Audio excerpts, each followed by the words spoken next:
Welcome back, detectives. Let's dive into another horrible case. The case of Maria Luisa Cedeño. On July 18, 2020, Maria Luisa Cedeño checked into the Lamb Mission Inn Hotel in Manuel Antonio, located in the Punta Arenas province of Costa Rica.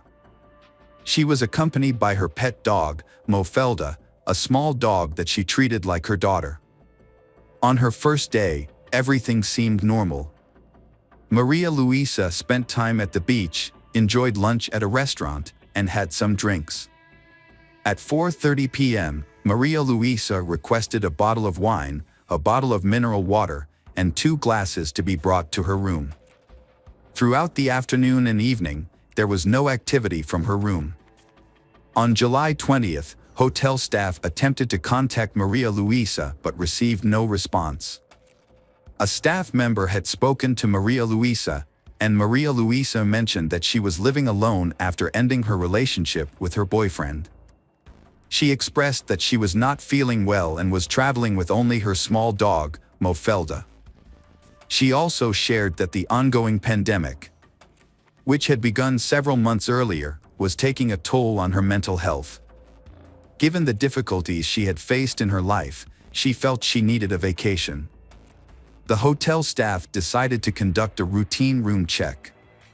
They found the front door locked from the inside, so they opted to check the patio door instead. This door was an emergency exit for guests with pets, allowing dogs to go outside. As they approached this exit, they found it was only partially open. When they entered, they smelled a terrible smell and saw blood stains scattered all over the room. In one corner, they found a dog alive but shaking with fear.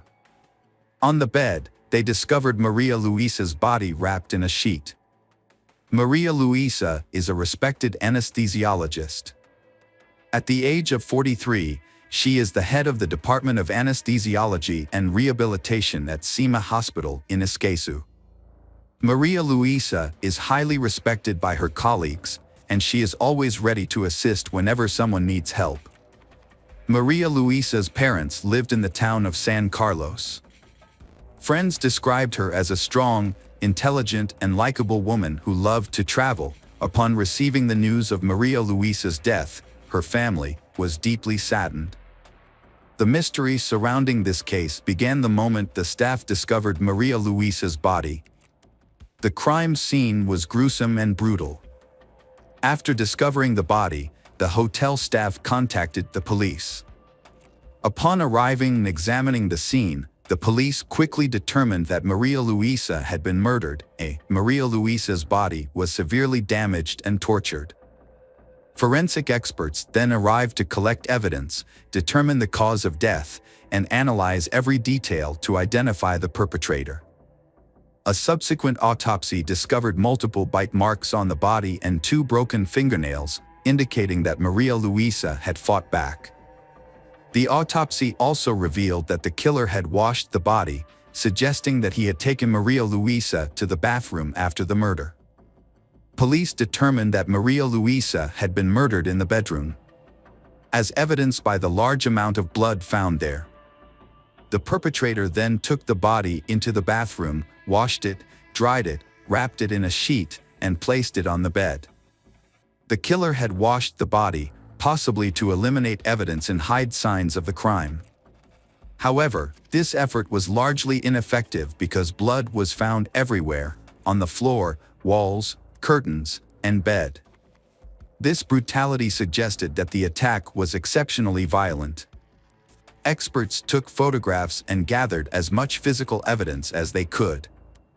The body was sent for an autopsy, and the police started questioning hotel staff and guests who might have witnessed or heard anything. At the scene, it appeared that Maria Luisa was screaming loudly and her dog was barking. However, no one reported hearing any screams throughout the night, despite the hotel being mostly empty due to the pandemic. Only a few staff were present, and the hotel owner, Harry Bowden, lived there with his husband. Harry Bowden also let some friends live in the hotel because they were having financial problems, as the hotel was never fully booked during the pandemic. In Maria Luisa's room, a bottle of wine and 2 glasses ordered through room service were discovered. An inspection of her cell phone later revealed that she had sent a picture of the 2 glasses to a friend, but she did not mention being with anyone or waiting for someone in her room. When police interviewed Maria Luisa's friends and family to check for any enemies, they discovered that Maria Luisa always ordered 2 glasses, even when she was alone. She would pour alcohol into one glass and water into the other, indicating that she was by herself and not waiting for anyone. Police believe the attacker may have been someone who saw Maria Luisa at the hotel, noticed the back door open and took the opportunity to attack. However, the brutality of the case suggests that the killer must have had a deep hatred for Maria Luisa to have attacked her like that. This has left the police baffled. In this case, it appears that this was a murder committed by someone who knew Maria Luisa and intended to kill her. However, there is no evidence that Maria Luisa was with anyone or that she was seeing anyone. The autopsy results further revealed that Maria Luisa had been abused. She had signs of strangulation and marks on her cheeks, lips, arms, and chest. Since Maria Luisa did not scream, the police suspect that there were several people attacking her, rather than one person. Police believe that 2 people held Maria Luisa down while a 3rd person raped her. An analysis of Maria Luisa's body found no evidence of rope or restraints. Police also speculated that the attackers may have gagged Maria Luisa by stuffing something into her mouth, allowing them to carry out the attack undetected. It didn't take long for police to find their first suspect, a man who was staying at the hotel with several fresh injuries that looked like scrapes and bruises. The man was Herrera, who worked at a nightclub in the city and was staying at the hotel at the time of the murder. Herrera was arrested. His footprints were compared to those found at the murder scene, and 2 of them matched Herrera's footprints, which were found on the porcelain floor in front of the bed in the bedroom. A second suspect, Luis Carlos Miranda, was arrested after a hotel security guard reported seeing him walking the hallways at night with suspect Herrera. After Herrera was taken into custody, Luis Carlos Miranda was questioned to determine if he was connected to the case. Dental tests were conducted, which revealed his dental records matched the bite marks found on Maria Luisa's body. Hotel staff reported that they saw Maria Luisa meet with Luis Carlos Miranda and Herrera on a few occasions, but these encounters were casual, with no indication that they knew each other well. They simply greeted each other and exchanged pleasantries.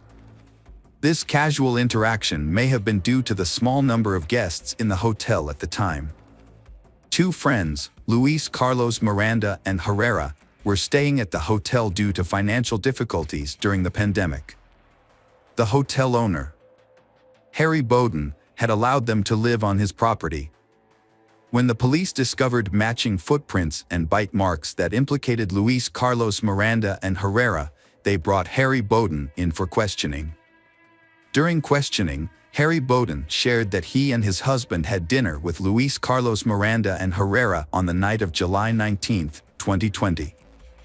After dinner, the 4 men went to a private pool area. Harry Bowden explained that in exchange for their stay at the hotel, Luis Carlos Miranda worked on the hotel's marketing website, while Herrera worked as a chef and bartender. Harry Bowden and the suspects Herrera and Miranda were acquaintances and became friends over time. About a year before the murder, they began living in the hotel and began spending more time together, eating out and socializing. Meeting up led to a friendship between the 4 men. However, during the investigation, in August 2020, Harry Bowden cooperated with the police and gave an interview, but he was later arrested. Because his dental records matched 2 bite marks on Maria Luisa's body, police continued to seize the phones of all the arrested suspects and found compromising text messages between Luis Carlos Miranda and Harry Bowden. These messages, sent a few days before the incident, had Miranda inviting hotel owner Harry Bowden to have an intimate relationship with a woman while Miranda was watching the woman. Textual evidence combined with physical evidence led police to arrest 3 suspects to build a case. Harry Bowden's husband was the only suspect not arrested due to lack of evidence, including no matching fingerprints, text messages, or bite marks on Maria Luisa's body. The prosecution charged Harry Bowden, Teodoro Herrera, and Luis Carlos Miranda with the murder of Maria Luisa Cedeño. The defense team for the suspects argued that the bite mark evidence was inconclusive, suggesting none of them were involved. Before the trial, Harry Bowden's lawyer asked for house arrest, citing 2 reasons. First, the country's pandemic posed a danger to Harry Bowden, who is 69 years old. Second, he had just undergone knee surgery and had difficulty walking, often relying on a cane. As a result, the court approved the house arrest order, allowing Harry Bowden to return to the hotel. Although confined to the hotel grounds, he still enjoyed a lavish lifestyle, complete with servants, restaurants, and swimming pools. On September 13, 2022, the public trial of Harry Bowden, Teodoro Herrera, and Luis Carlos Miranda began, where text message evidence and dental records were presented. At that time, the prosecution had difficulty proving the involvement of Harry Bowden and Luis Carlos Miranda. Although text messages were found and bite marks were allegedly found on Maria Luisa's body, the bite marks could not prove who committed the murder. On the contrary, there was a large amount of evidence against Teodoro Herrera. A bloodstain was found, and he had superficial injuries. Furthermore, his blood was found under Maria Luisa's fingernails and on several personal items, such as a watch and a cell phone, which were in Teodoro Herrera's room at the time of the search. As a result of the trial, Teodoro Herrera was sentenced to 50 years in prison for murder and rape. In contrast, Harry Bowden and Luis Carlos Miranda were declared innocent due to insufficient physical evidence linking them to the crimes. Although the case was resolved, Maria Luisa Cedeño's family, satisfied with Teodoro Herrera's verdict, was not satisfied with the acquittal of Harry Bowden and Luis Carlos Miranda. Welcome back, detectives. Let's dive into another horrible case. The case of Soni Millbrook. Soni Millbrook was born on February 15, 1981, in Memphis, Tennessee, USA. She is the daughter of Christine Millbrook Bennett and grew up in a large family with many siblings, having 2 sisters and 3 brothers. This warm and close-knit environment helped her build a special relationship with her cousin Jenny during her teenage years. Soni became a popular student at her high school. In 1998, when she was 17 years old and in the 11th grade, she met a man named Lakeith Moody, who was older than her. She soon began a relationship with him.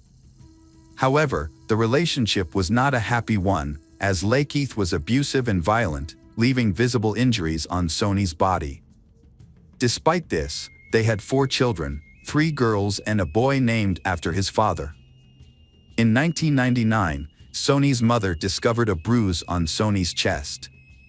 When her mother asked her about it, Soni cried and confessed that Lakeith had caused the injury. A friend of Soni's also witnessed the injury, but Soni refused to report Lakeith's behavior to the police. Lakeith often controlled Soni and tried to isolate her from her friends and family. That same year, Soni moved into an apartment in the Fraser neighborhood of Memphis. One day, the management informed her of an incident at her apartment.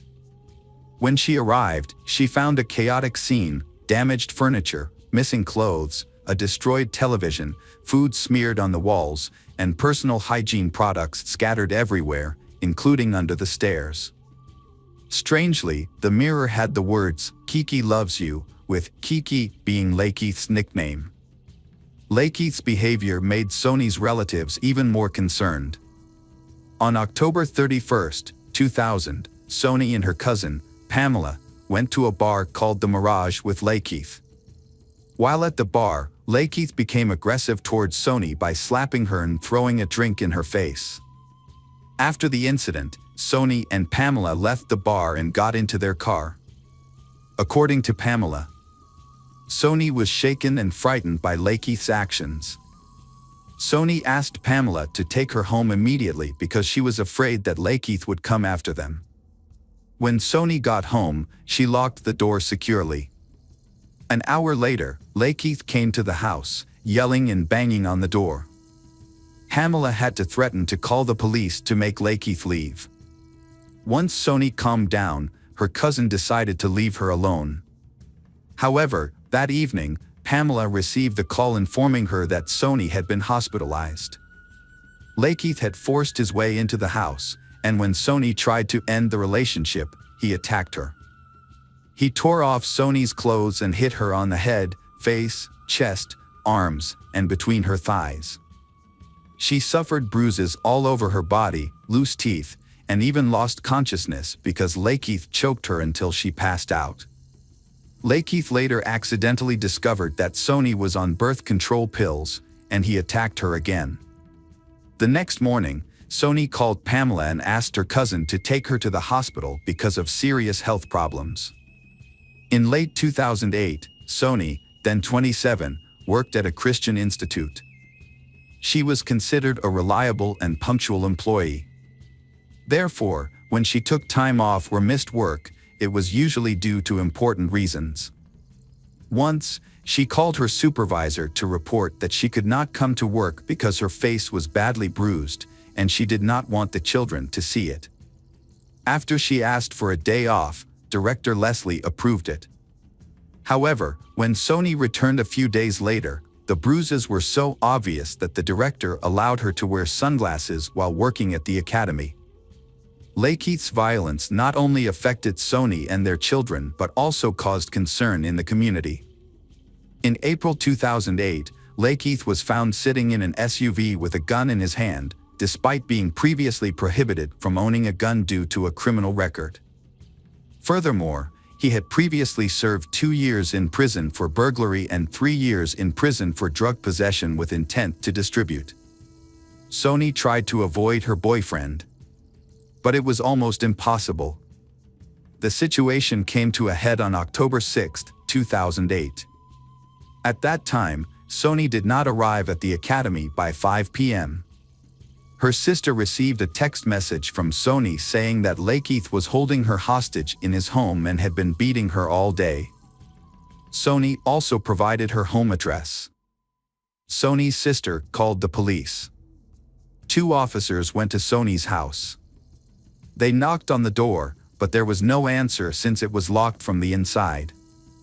They then called the security department to unlock the door. When the police entered the house, they saw Sony's boyfriend jumping out of the back window of the apartment. Sony stood in the hallway, crying and unable to speak because of her grief. Her 4 children were also present, making for a very heartbreaking scene. Sony's face and neck were covered in bruises and scratches. When she calmed down, Sony explained what had happened. Sony and Lakeith began arguing, and he refused to let her leave the house. She told the police that Lakeith would not let her or the children near the window. She also said that Lakeith injured one of their children by grabbing the child and preventing her from taking the child to the hospital. Sony said that her boyfriend had been both physically and verbally abusive. During one altercation, he tied a baby blanket around her neck and choked her until she lost consciousness. When the police arrived, Lakeith threatened to choke her again and said he would kill her if the police did not let him go. The police searched the area but did not find Lakeith. Sony then left the house with the children in her car. 3 days later, she filed a restraining order against Lakeith, fearing for her life and wanting to prevent any contact with him. However, she missed the hearing, and the protective order was never granted. Nearly 6 months later, on March 10, 2009, Sony was still in contact with Lakeith. That day, he was supposed to pick up the children for a doctor's appointment, but instead, he began arguing with Sony, accusing her of having a new boyfriend. The argument quickly turned violent as he slapped her and pulled her hair. She tried to break free and ran out of the apartment while Lakeith screamed and threatened to kill her. Lakeith did not catch Sony but instead kidnapped their youngest child, an infant, and drove away at high speed. A police patrol alerted to the domestic disturbance arrived as Lakeith was running away. The officers attempted to stop him, but he escaped. In early 2010, Sony, 28, was studying at Southeast Tennessee Community College. She had to stay home to care for her fifth child, who was 9 weeks old, because of poor health. In January, Sony and the children moved into the Budget Lodge in Memphis. However, on the first day Sony moved in, she and Lakeith's arguments became so loud that motel staff had to intervene because they were disturbing other guests. Sony and Lakeith could not maintain a peaceful relationship. They argued constantly, disturbing neighbors and management with the noise.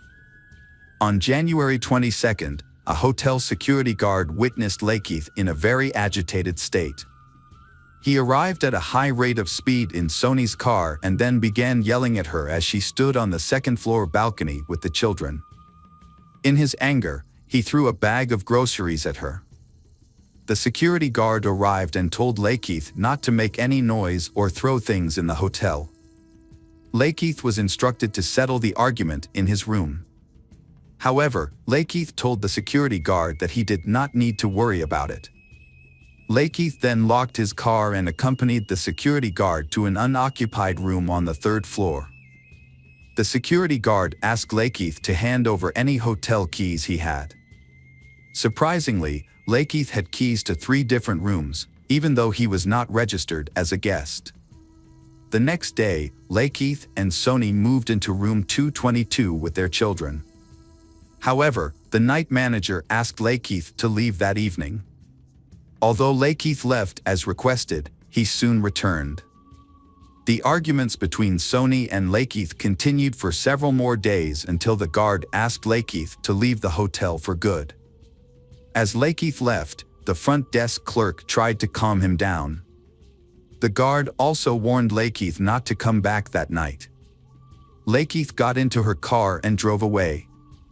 Some time later, Sony spoke to Pamela and confided that she was having problems in her life.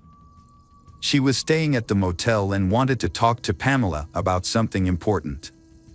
Sony said that she would call if she left the motel or if her boyfriend left first. The next day started normally. At 7 a.m., Sony took the younger children to daycare and the older children to school. Around 11 a.m., the housekeeping manager knocked on Sony's door and spoke to her through the window to inform her that they needed to pay the rent or they would have to leave. The manager returned several times that day. On a visit around 2:30 p.m., Lakeith answered the door. The room was dark. Lakeith told the manager that his mother was on her way to pick up the money. On January 27th, Sony did not pick up her older daughter on time. So the school secretary called the child's grandmother, Christine, to ask her to come pick up the girl.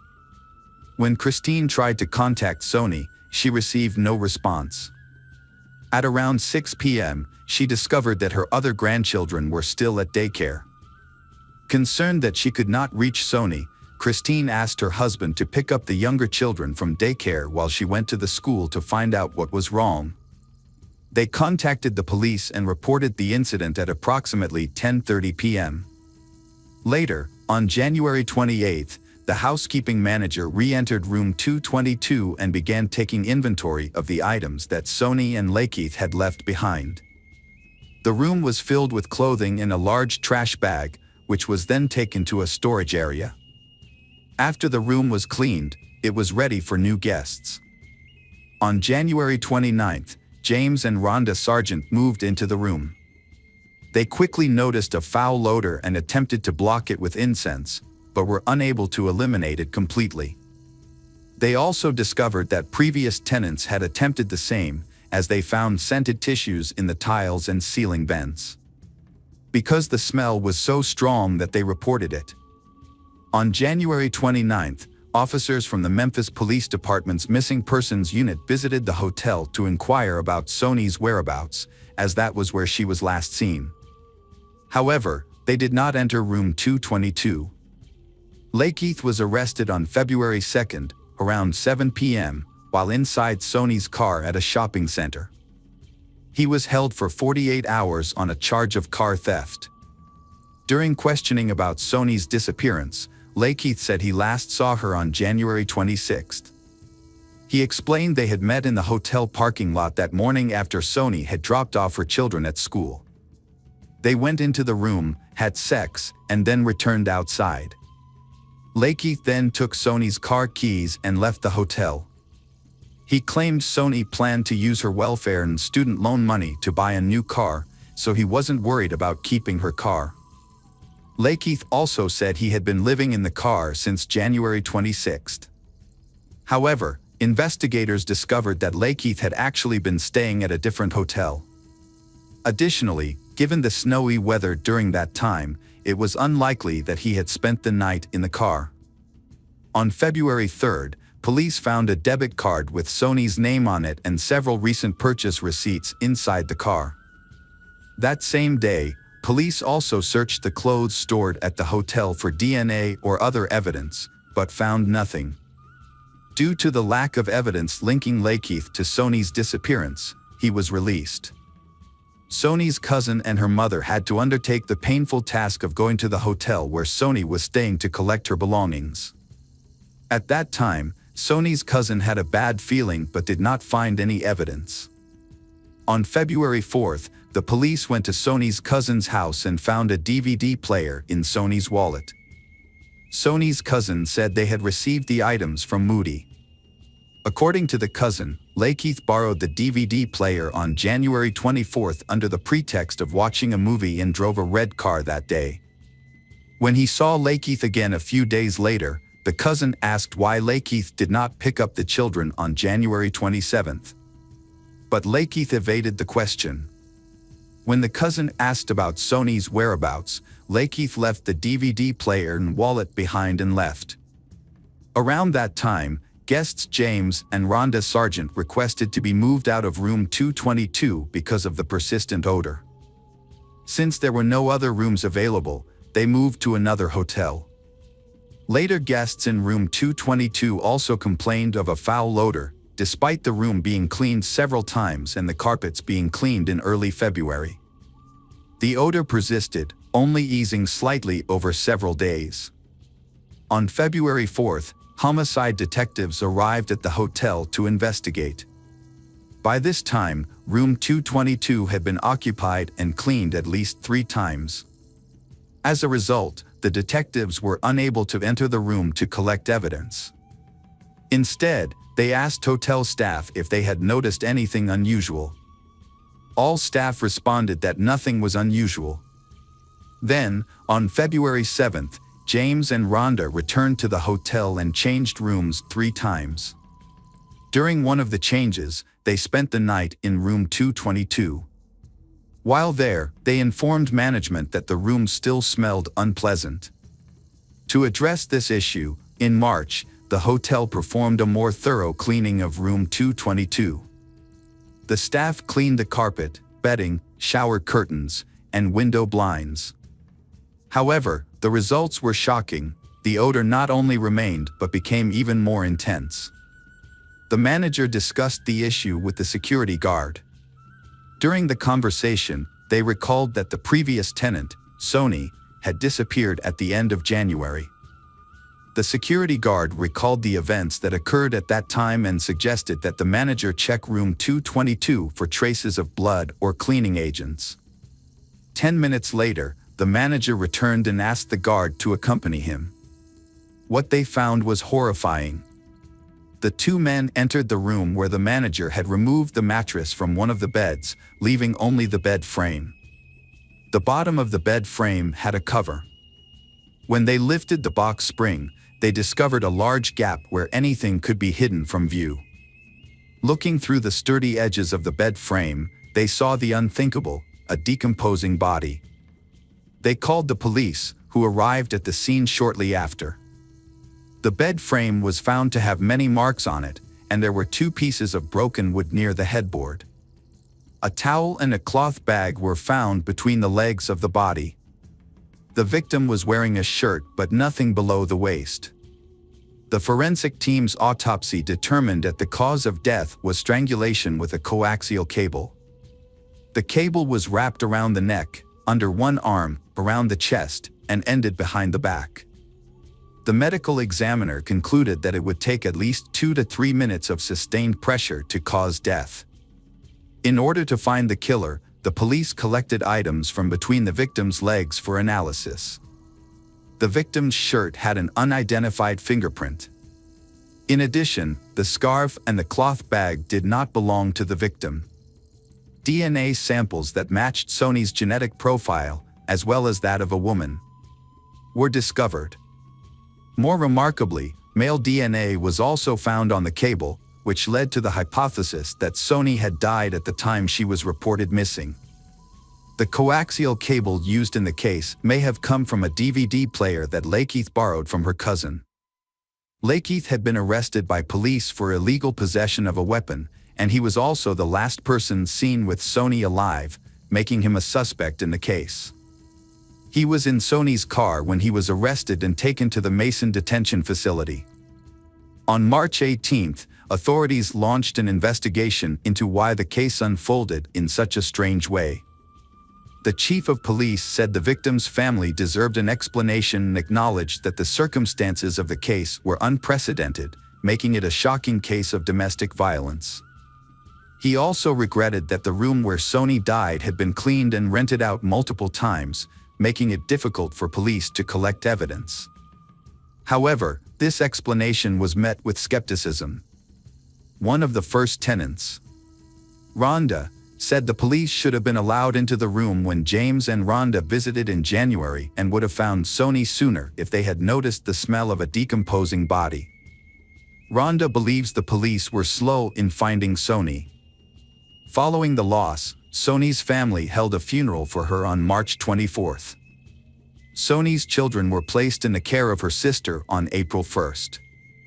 They are currently trying to gain legal custody of the children. Sony's sister said that although the children were the primary victims, everyone in the family's lives was turned upside down by the loss. She pledged to take care of Sony's children, making sure they had enough food, clothes, and toys, and to keep them together as a family. She also said Sony had benefited from a social program, and she would continue to care for the children as her sister had. The card had been loaded with money before Sony went missing because she received an income tax refund. Police tracked the card's activity and found that it was in Lakeith's possession. During the surveillance, they noticed that the card was used on February 1st at a convenience store Sony usually visited to withdraw cash using her electronic welfare transfer card. Notably, this occurred 4 days after Sony went missing. Officers went to the store and requested the owner to show them the footage from their 16 security cameras. Through the footage, they observed that on the morning of February 1st, at 11:38 a.m., a man dressed in yellow conducted a transaction at the store. He used a Sony card to buy a bottle of orange juice, withdrew cash, and purchased a cigar. After making these purchases, he returned to a car driven by someone else.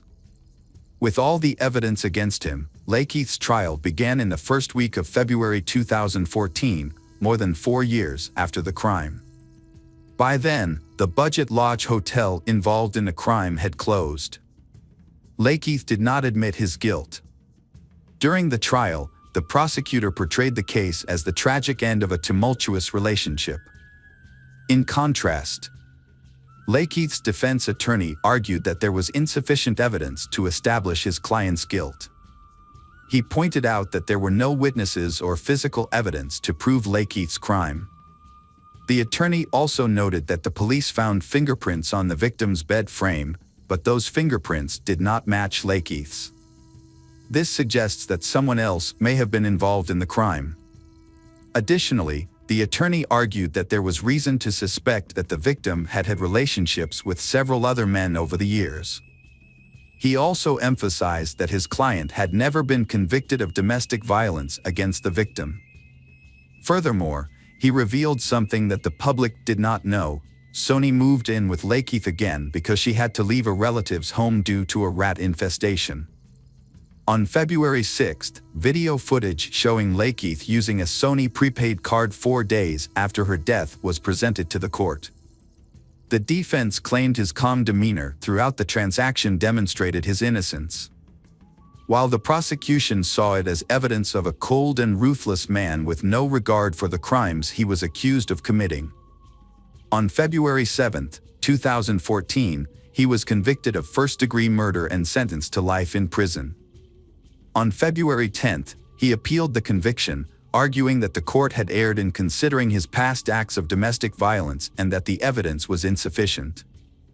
On July 7, 2015, the Tennessee Court of Criminal Appeals upheld the convictions, affirming the decision. Back, detectives. Let's dive into another horrible case, the case of Savannah Gray Wind. Savannah Gray Wind was born on August 9, 1995, in Burke County, North Dakota, to a family with a mix of cultural backgrounds. Her father is of European American descent, while her mother is a member of the Spirit Lake Sioux Indian tribe. Savannah had 2 brothers, Joy and Casey, and a younger sister, Kayla. Her parents, Norberta and Joe, were proud of their children. The family lived in Fargo, North Dakota, until Savannah was 9 years old. Then in 2005 they moved to Spirit Lake Reservation. Savannah loves nature and animals, especially horses. It was on the reservation that she met her partner, Ashton Matheny, when she was 15 years old. They remained together as they grew older. When it was time for college, the family moved back to Fargo. Savannah found work caring for the elderly at a nursing home. She studied to become a nurse and is preparing to take her exams in September. She was expecting her first child and was excited to start her life with Ashton. They had found an apartment and planned to move in together in early September. However, at the time of her pregnancy, Savannah was staying with her parents on the bottom floor of a 7-unit, 3-story apartment building. The building was also home to Brooke Cruz, a 38-year-old woman, and her partner, William Hone, who rented an apartment on the 3rd floor. Brooke's life was deeply affected by a past marked by hardship and complexity. The experiences turned her into a dark and emotionally disturbed person. Brooke had trouble managing her emotions and behaviors, often feeling anxious and angry. Brooke's fascination with mysticism and true crime stories began at a young age. As an adult, she studied the psychology of serial killers and attempted to understand their thought processes. Her writing reflected an obsession with human nature's darker side. Brooke saw 2 conflicting forces within people, good and bad, but her own life was a testament to the destructive power of unchecked darkness. By the time Brooke was 38, struggling with depression, physical illness, and exhaustion from toxic relationships that included regular physical abuse. Her fear of losing William was exacerbated by her inability to get pregnant. This desperate situation drove Brooke to think about committing a shocking crime, taking the life of a pregnant woman to take the baby for herself. After Brooke's arrest, investigators found a disturbing collection of books and notes in her apartment. The books covered topics such as forensic psychology, obstetrics, and law. Her notes listed items for a birthing kit, including scissors, blades, clamps, gloves, and an infant CPR bag. Brooke also had a stash of oxytocin, a hormone used to induce labor. Brooke grew up in a large family in Bradenton, Florida. Her parents divorced when she was young, leaving her mother to care for 7 children, including Brooke. While her family appeared to be well off, Brooke's diary revealed a difficult childhood that she tried to forget. As she entered her teenage years, Brooke became increasingly troubled and was the only one of her siblings to move in with her father, a man her mother described as a professional criminal. After a difficult period living with her father, Brooke was passed around through various foster families, causing her to lose contact with her siblings. Years later, they would only find out that Brooke had become the mother of 7 children. In 1995, when she was 15 years old, she met Aaron Edwards. 2 years later, she gave birth to her first child in Florida but chose to leave the baby with the father and relocate. Despite a court order to pay child support, Brooke failed to meet her obligations. She would eventually reconnect with her daughter briefly on Facebook when the child turned 14. Brooke worked multiple jobs, including as a waitress at the Chinese Dragon restaurant, a sales representative, and an animal specialist at Petland in Florida.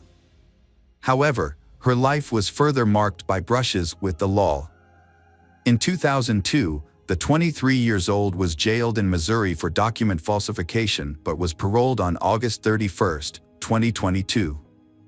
Unfortunately, her freedom was short-lived, as she was rearrested and jailed in Texas for violating her parole.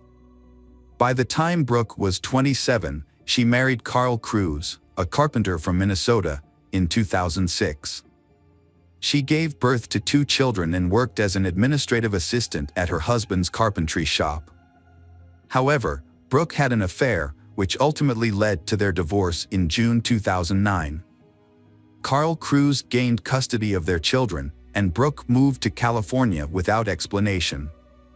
The only thing she did carefully and diligently throughout her life was to keep diaries, meticulously recording events as they unfolded. After a terrible crime has occurred, the diary was published in the press.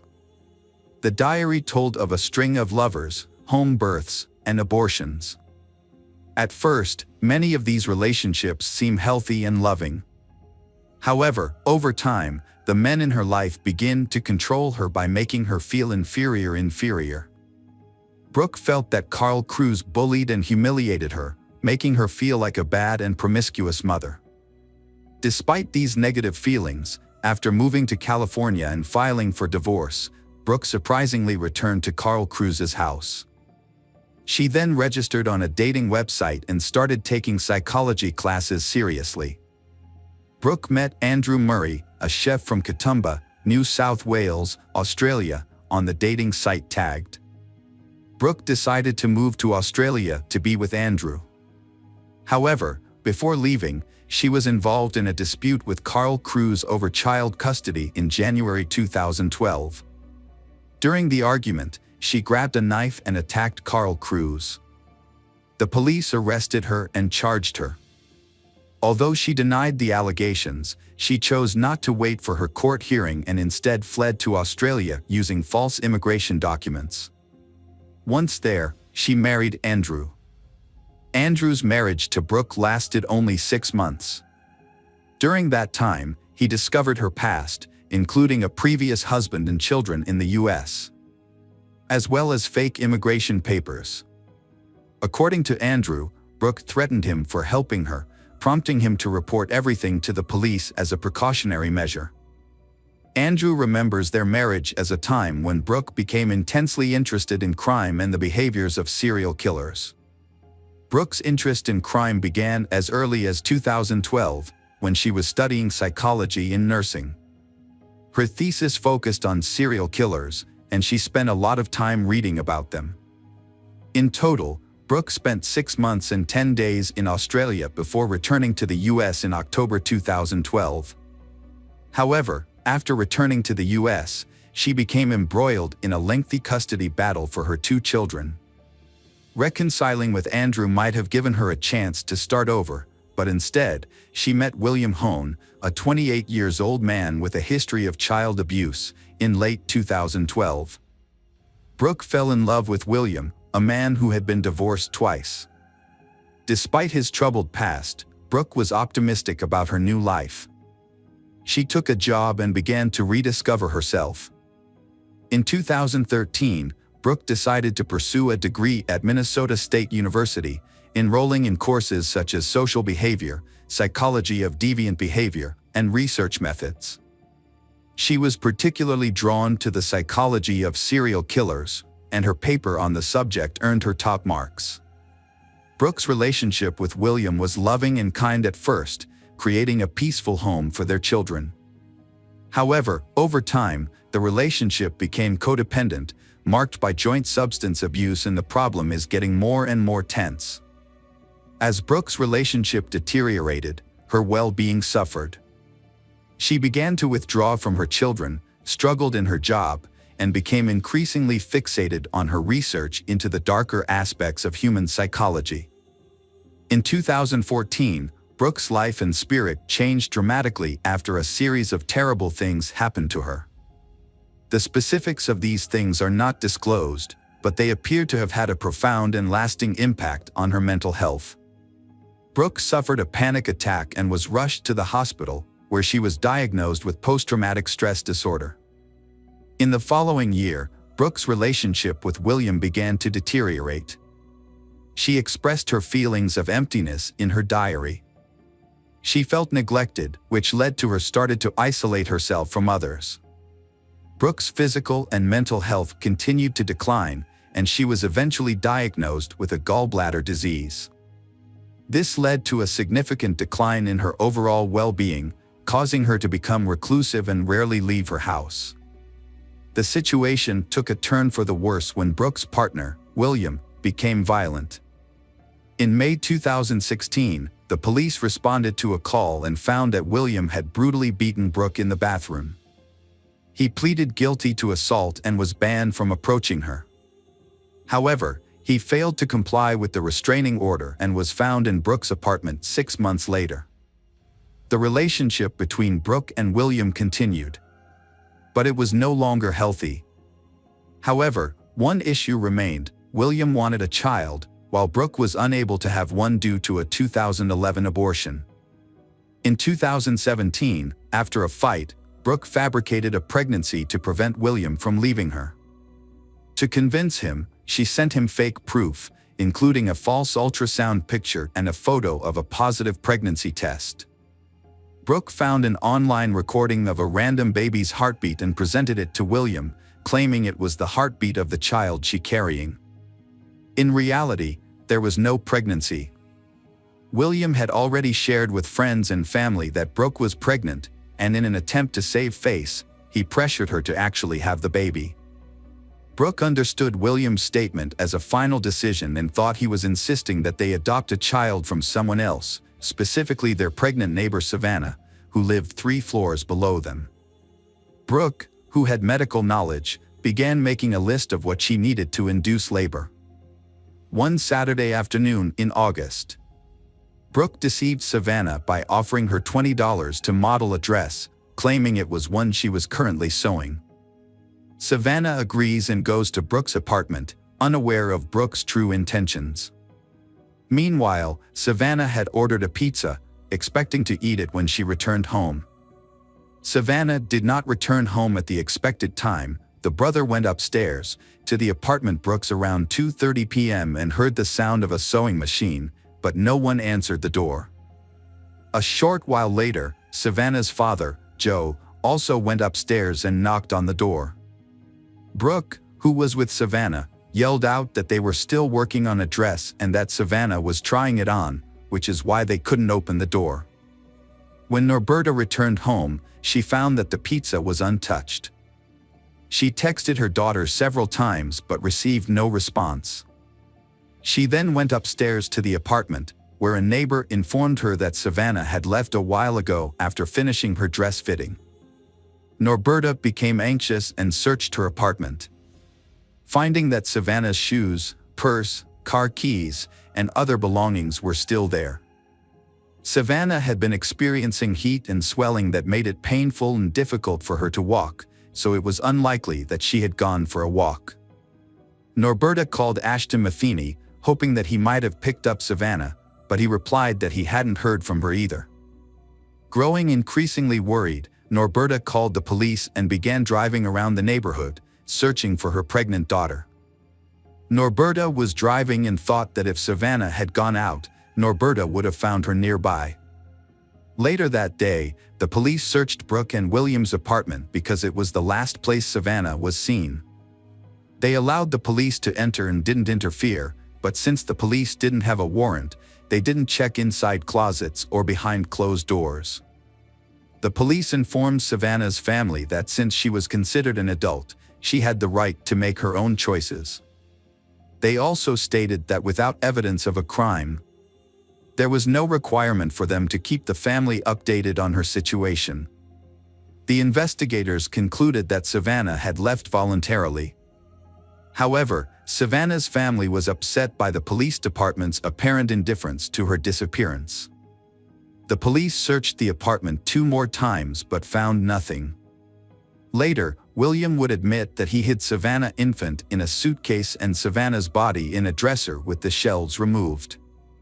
2 days after Savannah's murder, William and Brooke drove to a bridge over the Red River, carrying the dresser with Savannah's body, and dumped it into the water. On August 23, 2017, William's co-workers reported to police that he had mentioned having a baby at home. Around the same time, residents of the apartment building where Williams lived hearing a baby crying from apartment number 5, prompting them to notify the police. With this new information, officers obtained a warrant and conducted a thorough search of the apartment, where they found a live newborn baby girl. Brooke later revealed that Savannah had given her the baby. According to Brooke, Savannah had given birth to the baby just 2 days after she went missing. Savannah had confided in Brooke that she didn't want the baby and had asked for Brooke help in inducing labor. 2 days later, at 3 a.m., Savannah arrived at Brooke's home with the baby in her arms and handed the infant over to her. After Savannah was reported missing, the police took her baby into temporary custody. A few days later, a DNA test confirmed the baby's parentage, and Savannah's daughter was reunited with her father for 3 more days. The police and hundreds of local residents conducted a thorough search of the area. The police asked residents to carefully check their properties, including vacant apartments, dumpsters, and any other hiding for evidence. At a press conference on August 27, the police chief urged the public to help find Savannah. However, just a day later, a fisherman found her body wrapped in plastic on the Red River near Harwood. Savannah was identified by a tattoo on her leg. The police charged Brooke Cruz and William Home with conspiracy to commit murder, conspiracy to kidnap, and providing false information. They admitted to the incident, with Brooke explaining that she initiated the fight by accusing Savannah of taking her cat without permission and mistreating it. The argument turned physical, and Brooke pushed Savannah, who fell and hit her head on the bathroom sink, losing consciousness. Brooke used a knife to remove the baby from Savannah, making a cut from hip to hip. As she did this, Savannah went consciousness. When questioned, Brooke confirmed that William was not aware of the plan beforehand. According to Brooke, William came home, entered the bathroom, and saw Savannah. He asked if Savannah was alive, and Brooke replied that she didn't know. William then left the bathroom briefly, returning in his underwear with a rope. He used the rope to strangle Savannah. After the murder, Brooke and William cleaned the floor and walls. Then stuffed Savannah's body into a bathroom closet. When the police arrived, Brooke attempted to remain calm. The officers searched the apartment, but their search was superficial due to the lack of a search warrant. As a result, they did not look in closets or dressers. According to Brooke, the child was under a blanket on the bed next to William during the searches. The child was calm and did not cry, so the child was not discovered. By the time of the third inspection on August 20th, Savannah's body had been moved to a dresser, and the infant was hidden in a suitcase. On August 21st, Brooke and William disposed of a dresser by taking it down the stairs, loading it into their Jeep Cherokee, and driving it to the river. William denied participating in the crime, but admitted to hiding a newborn baby girl and providing false information to police to cover up the crime. Both Brooke and William were set a bail of $2 million, which William thought was an unrealistic amount. Brooke was later sentenced to life in prison without the possibility of parole. Although William's participation in the crime was not proven during the trial, he was found guilty of kidnapping and sentenced to life in prison after pleading guilty.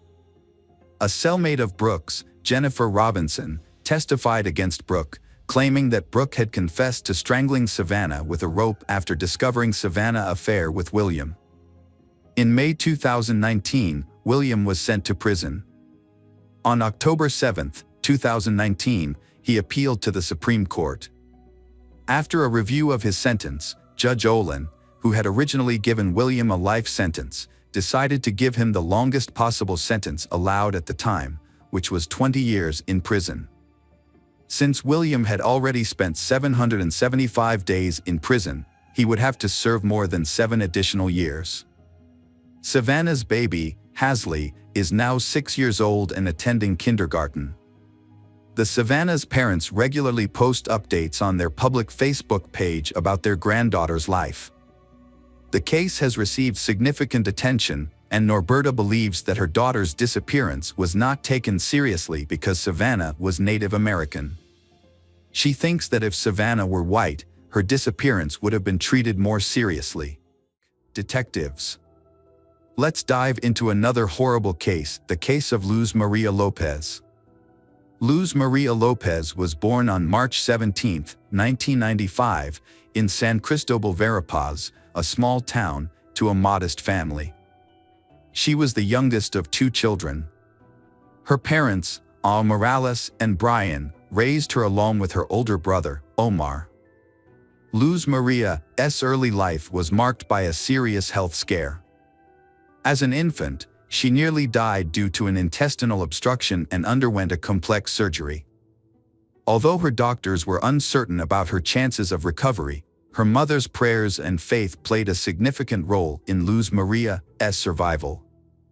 Fortunately, the surgery did not affect Luz Maria's development. She grew up to be a healthy and active child. During her school years, Luz Maria was a sporty. She was actively involved in gymnastics, athletics, and classical dance. She easily makes friends with everyone and got along with people from different backgrounds. Luz Maria excelled academically, particularly in the humanities. After completing her secondary education, Luz Maria decided to pursue higher education at a prestigious state university. She chose to study law and later specialized in criminalistics, a field that had always fascinated her. A fateful encounter took place when Luz Maria accompanied her mother to a car dealership in Coban, the capital of Alta Verapaz. The occasion was her older brother's 25th birthday, and the family wanted to surprise him with a motorcycle he had always desired. Inside the dealership, they were warmly greeted by a courteous and attentive young sales consultant named Jorge, who showcased the available models, offering some advice. Although Luz Maria and her mother have already chosen a model, but they want to consider and discuss it with her father before making a decision to buy it. As they left, they took a business card from the dealership and Luz Maria left her phone number for further communication. Shortly after, she received a call from Jorge himself, but instead of discussing the potential purchase, the conversation turned to a more personal subject. Over the following days, Jorge contacted Luz Maria several times, gradually building up the courage to invite her to meet at a coffee shop. Jorge was clearly smitten with Luz Maria, the beautiful, sultry brunette, but he didn't know how to approach her. Luckily, Luz Maria also liked Jorge, and when he asked to meet, she happily agreed.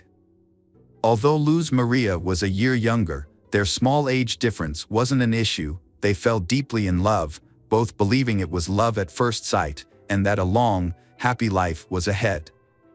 A few short months into their relationship, they decided to live together, despite parental objections. They had a small, private wedding, attended only by close friends and family. However, their special day almost got derailed due to a mishap at the banquet venue. They had to cough up extra cash to save the celebration, which wedding ultimately took place on schedule. Jorge was born in 1996 in Santa Catalina Latina, a town in central Guatemala. Jorge and his younger brother, Pablo, grew up in a low-income household. His family struggled financially, so as children, they did not have the luxury of fine clothes and expensive toys, as the family's limited income only covered the most basic needs. Even though Jorge grew up in difficult circumstances, he seemed to have no motivation to change his life for the better. He lived life at his own pace, choosing to enjoy simple pleasures rather than strive for advanced degrees or job security. Those who knew Jorge described him as introverted, unsociable, and having few close relationships, especially with women. When he met the love of his life, Luz Maria, he went all out to win her heart and quickly proposed, fearing she might change her mind. However, Luz Maria's parents, Al Morales and Brian, were suspicious of him from the start. They couldn't quite put their finger on what it was about him that they didn't like, but they couldn't convince their daughter to call off the wedding. The marriage turned out to be unhappy. After the wedding, Luz Maria became pregnant, but she had not yet finished her university degree and struggled to find a good job. Due to her lack of experience and health issues, she had to accept short-term, low-skilled jobs. Meanwhile, her husband lost his job and was in no hurry to find a new one. When their daughter, Alice, was born, the family's financial situation became more difficult. Both spouses were unemployed, and they had no money to pay rent, buy food, or pay for the family's basic needs. Jorge convinced Luz Maria that their only option was to temporarily move in with his parents. Luz Maria was initially hesitant, but facing no alternative and having a baby to care for, she eventually gave her consent. Luz Maria's mother was aware of the problems her daughter was facing in her marriage, but despite mother concerns, Luz Maria was optimistic that things would improve. Luz Maria assured her mother that everything would get better soon, so her mother decided to visit her and see how she was doing. However, when she went to Luz Maria's husband's house to see her daughter, she was shocked by what she found. Luz Maria was in a terrible state, eating only once a day and very little at that. This was partly due to Jorge's family not providing her with enough food, even though she was unemployed and breastfeeding her young daughter. The lack of food was only one of many problems Luz Maria faced in her in-laws' home. She was constantly belittled and even physically abused by her husband's younger brother. He was annoyed by the sound of the baby crying and the presence of children's belongings in the house. On several occasions, he threw items at Luz Maria, including a baby bottle that hit her and her daughter, Alice, who was in her arms. Despite witnessing these events, Jorge just stood by and did nothing to protect his wife and children, he treating them as if they were strangers. Al Morales convinces her daughter to take her granddaughter to her maternal home. Jorge arrived shortly afterwards, asking his wife to return home and promising to find a job. Luz Maria agreed, on the condition that they could rent their own apartment and live separately from Jorge's parents. After completing her education and defending her diploma, Luz Maria landed her dream job at the city prosecutor's office. As a smart, talented, and responsible young woman, she quickly earned the respect of her colleagues and began to advance in her career. As time passed, the family's financial situation significantly improved, thanks to Luz Maria's hard work and success. They were eventually able to afford a car. Meanwhile, Jorge continued to struggle with his own life, failing to find direction and instead relying on his wife's income. His laziness and jealousy intensified over time, causing tension in the household. Jorge had a volatile temper, and the situation worsened with time. Jorge was a man who preferred a life of leisure, spending most of his time at home watching TV, drinking beer with friends, and relying on his wife's income. He was extremely possessive and controlling, restricting his wife's freedom and autonomy. He wouldn't allow her to make friends, have lunch with colleagues, or even be alone without him. He constantly monitored her phone activity, checked her call history, and read her messages. He also forbade her from creating social media accounts. When they were alone at home, Jorge's behavior was just as bad. He frequently arguments, blamed his wife for all their problems, and never took responsibility for his actions. When they lived with his parents, Jorge failed to stand up for his wife, instead watching as she was humiliated, insulted, and even physically abused by his relatives, Jorge frequently resorted to physical violence in their relationship. He had a controlling attitude towards his wife, Luz Maria, and wrongly believed she would accept his abusive treatment. Their neighbors frequently heard screams coming from their house and witnessed signs of physical abuse on Luz Maria's face and body. Luz Maria had tried to leave her husband multiple times, taking their daughter and moving in with her parents. However, her husband would always show up, beg for forgiveness on his knees, and promise to change. Despite her parents' warnings to leave him, Luz Maria would forgive her husband and give him another chance. On December 15, 2020, after another violent argument, Luz Maria took their 3-year-old daughter, Alice, fled to her mother's house in tears. The next day, Jorge arrived, but it was unclear whether he was seeking reconciliation with his wife or just wanted his car back. He claimed to have found a new job and promised that their lives would improve, swearing that he would never physically harm Luz Maria again. Luz Maria believed him once more and returned to their rented apartment with her husband. In January 2021, Jorge failed to get a job as promised and stole the money Luz Maria had earned, leaving their family with nothing. Luz Maria called her mother to complain, and her mother agreed to meet with her to give her some money until she received her next salary. However, on January 19th, Luz Maria failed to show up and was unreachable by phone, which was unusual for her. Concerned for her daughter's well-being, Morales went to Luz Maria's workplace the next day and found that she had not shown up for 2 consecutive days and had not been in contact with anyone. Around the same time, Jorge was also looking for Luz Maria. He went to the prosecutor's office claiming they had a fight and assuming she had gone to her mother's house. However, Morales suspected that he was lying and immediately went to the police to report Luz Maria missing. That same day, a nationwide alert system was launched under the codename Isabel Claudina. This system was originally designed to facilitate urgent searches for missing young women. When the massive search began, her husband, Jorge, was immediately identified as the lead suspect. In fact, he was the only suspect. Luz Maria had no enemies, and there was no reason to believe she had been kidnapped. The last person to see her alive was Jorge himself. Jorge denied any involvement in Luz Maria's disappearance, claiming he had been searching for her and was outraged to be considered a suspect. Jorge's story had several holes in it, and he couldn't give a clear reason for not telling the police about his wife's disappearance on the same day it happened. If Jorge thought Luz Maria was at her mother's house, it wasn't clear why he didn't call or visit her there. On January 22nd, municipal workers stumbled upon the body of Luz Maria Lopez while responding to a clogged storm drain near the road. When they lifted the grate, they found a large plastic bag containing charred human remains. The workers immediately reported the discovery to the police, suspected that the body might be that of Luz Maria. Forensic experts confirmed that the remains belonged to she, and Luz Maria's parents and brother identified the body despite its severe disfigurement from fire. Notably, the body was found on the same street as the prosecutor's office where Luz Maria worked. Despite the body's severe burns, pathologists determined that Luz Maria had been severely beaten and died from asphyxia.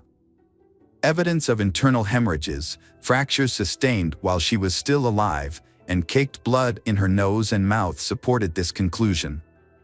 Deep marks on her neck also indicated strangulation. At the time of the discovery of the body, no new suspects had emerged. Luz Maria's parents were convinced that their son-in-law, Jorge, was responsible for the brutal murder of their daughter. As a result, Jorge was immediately taken into custody, and investigators began to look into the motive behind the crime. Experts in psychology and criminal behavior were consulted to examine the relationships within the family and the marriage. During the investigation, Luz Maria's mother, Morales, provided an audio recording that had been sent to her anonymously by a neighbor who had witnessed their frequent arguments. The recording captured a heated argument between they, in which Luz Maria frantically screams and cries for help. accompanied by the faint sounds of a child crying in the background. Morales was deeply shocked and extremely upset by the news. She emphasized that if the witness had immediately contacted the police, her daughter might still be alive.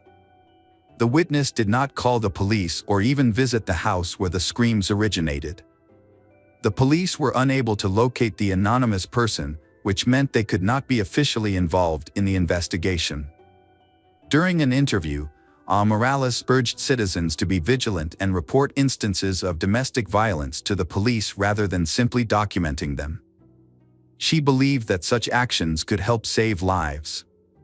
The crime sparked widespread outrage, prompting thousands of people to take to the streets and demand justice for Luz Maria. Jorge was taken into custody, but he continued to deny his involvement, claiming he had driven his wife to work on the day she disappeared. Security footage did show their car heading in the direction of her workplace. But the tinted windows made it impossible to determine how many people were inside. Additionally, no footage showed the car stopping or Luz Maria getting out. At the house they was renting, police discovered evidence of a violent incident. There were faint blood stains and drag marks, suggesting that this was where the brutal attack had occurred. Further evidence was discovered in the trunk of the family car, where microscopic fragments of burnt human flesh were found. The investigators also became interested in a recent purchase made by a double orthopedic mattress.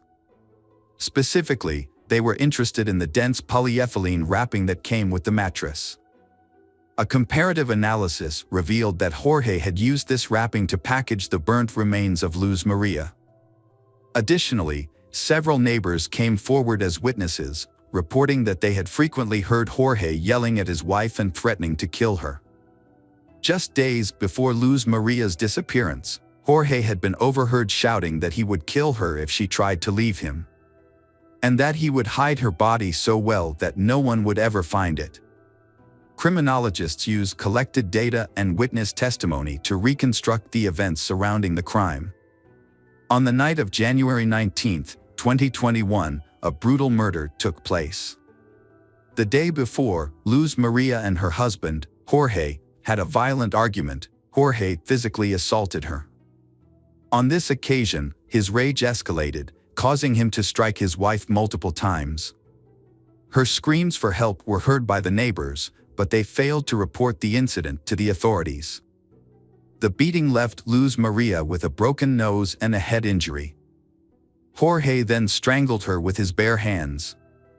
In an attempt to dispose of the body, he dragged it to the backyard, doused it with flammable liquid, and set it on fire.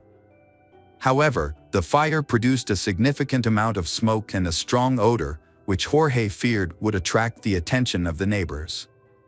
He quickly extinguished the flames, wrapped the charred remains in plastic, and sought a secluded location to hide the body. He believing it would never be discovered. Jorge committed a heinous crime in front of his 3.5-year-old daughter, who was old enough to partially understand what was happening. The child witnessed the beating and crime, and her cries and screams were recorded. Despite this, Jorge attempted to cover his tracks by using his knowledge of forensics, gained from his wife's textbooks, to create an alibi. He disposed of her body in a drainage sewer on a poorly lit road with no surveillance cameras. The next morning, Jorge drove to his wife's workplace, pretending to have taken her there as usual. He then began a fake search for her, contacting her colleagues, friends, and family. During the trial, Jorge's lawyers delayed proceedings and attempted to mislead the investigation. They claimed that all the evidence and witness statements were indirect and did not directly prove Jorge's guilt. Defense attorneys requested that Jorge's detention be changed to house arrest, arguing that he was deeply depressed due to the accusations of killing Luz Maria he loved and the mother of his child. However, the crucial evidence came from Luz Maria's phone, which was in Jorge's possession. On the day after the crime, he sent multiple messages from her phone to different people, attempting to make people believe that Luz Maria was still alive. An analysis of the phone's movements revealed that it was consistently in the same locations as Jorge's phone. The defense team attempted to spin this evidence in their favor, claiming that Jorge had found his wife's phone and was driving around the city with it while searching for her. However, they failed to explain why Jorge was sending messages from her phone. Furthermore, bruises and scratches on Jorge's body, which were documented by experts through photographs, suggested that Luz Maria had put up a struggle. The most noticeable injury on Jorge was a scratch on his neck. However, investigators were unable to find Jorge's skin cells under Luz Maria's fingernails. Despite several questionable points in the case, the prosecutor pushed for the maximum possible sentence. The defendant was found guilty of brutally murdering his wife in October 2022. Jorge was sentenced to 50 years in prison, despite maintaining his innocence. Custody of their young daughter, Alice, was awarded to her maternal grandparents. The grandparents expressed that their granddaughter had given their lives new meaning. Detectives. Let's dive into another horrible case, the case of Patrick de la Cerda.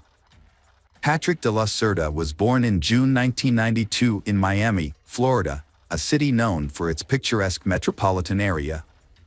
His father, Max Dira, was a native of Spain, while his mother, Patricia Ranza, was born and raised in France before moving to the United States in the 1980s, where she met and married Max. Patrick grew up in a warm family environment where he was surrounded by love, care, and mutual respect. He was a kind, intelligent, and sociable person who excelled in school and had a large circle of friends. From a young age, Patrick was very close to his parents, who prioritized his education and well-being, providing him with every opportunity to grow into a capable and responsible individual. Patrick's father was a dedicated and skilled professional in the construction industry. Although the family was not wealthy, they were considered well off by the standards of the big city. After completing high school, Patrick decided to follow in his father's footsteps and pursue a degree in construction. However, during his time at university, his parents made the difficult decision to divorce after nearly 25 years of marriage. The divorce of Patrick's parents was a quiet and peaceful one, with no scandals or disputes over property. After the separation, his mother moved to Deltona, a small town on the east coast of the state, where she eventually remarried. Patrick, on the other hand, chose to stay with his father in Miami, where they worked together in the construction industry and were highly respected. Despite the divorce, the family remained very close, and all members maintained a friendly relationship with one another. The family continued to stay in touch, regularly calling and communicating with each other. They were always willing to lend a helping hand when needed. Patrick often visited his mother in Deltona and shared with her details of his life, including his relationships and romantic interests. With his French and Spanish heritage, Patrick had grown up to be a charming and attractive young man, which helped him win over women at a relatively young age. Patrick grew up in a family that valued strong relationships, so he never sought casual flings. Instead, he dreams of finding lasting love, living peacefully, and building a lifelong family with someone special. He created a profile on a popular dating website at the suggestion of a friend, but he didn't have high hopes of actually meeting his soul mate on the dating website. One June evening in 2017, Patrick half-heartedly scrolled through profiles of women on the site. Then, he came across a photo that caught his attention, a stunning brunette with an unforgettable appearance, big, expressive eyes, and a charming smile. Patrick was immediately smitten and decided to send her a message. She replied, much to his delight, and they easily fell into a comfortable conversation. Jessica Devnani was born in 1988 in Orlando, Florida. After high school, she attended a local university where she studied banking. Following graduation, she landed a job at a bank branch in her hometown. Around that time, she met a handsome young man online. They quickly hit it off, exchanging messages and eventually phone numbers. They had long conversations every day, creating a deep emotional bond and strong trust. As their online friendship grew, they decided to meet in person. Since they lived in different parts of the state, they chose a meet-up spot roughly equidistant from each other. On their first date, Patrick knew he had found the person he had been searching for, and he didn't want to let her go. Jessica felt the same way about him. However, Jessica was slightly taken aback by their age difference. She was 4 years older than Patrick. After their date, on his way home, Patrick called his mother to tell her what happened. They had been in a long-distance relationship for months, which was becoming increasingly difficult. Due to the distance between them, they could only see each other on weekends, and even then, they had to meet at a location convenient for both of them. Usually, they will rent a cozy hotel room in a secluded spot and use the time to enjoy quality time together. However, by Sunday night, they would have to return to their respective homes, as they had work commitments on Monday mornings. In December 2017, Patrick made a significant decision. He relocated to Delton, where his mother lived, in order to be nearer to his girlfriend. He purchased a house in a quiet neighborhood and began making repairs to create a welcoming home for Jessica. Although she couldn't move right away because of work, but they made plans to get together again and have a housewarming party in early spring. They had a special celebration planned on New Year's Eve. To surprise Jessica, Patrick set up a fireworks display in the backyard, getting down on one knee to make his romantic proposal as they gazed up at the festive lights. Patrick got down on one knee, held out a box with a ring, and asked Jessica the most important question of all: would she become his wife? Overjoyed, Jessica happily agreed. Patrick had been looking for an engagement ring for a long time, but in jewelry stores there was no ring beautiful and delicate enough for the occasion. He chose the best option possible to propose before the new year, but he also had a custom ring made from a jewelry shop, designed by himself. Patrick's engagement was just 2 months old, and the wedding preparations were well underway. His choice of partner had been approved by their parents, and they was overjoyed as they prepared to start a new life together. They had plans for a grand celebration, either in Miami on the shores of the Atlantic Ocean or in France, where the groom's mother was from, on February 27, 2018. On that day, Patrick's father, Max, received a call from a courier while he was at work. The delivery man explained that Patrick's order has been delivered, but Patrick did not answer the door or answer the phone.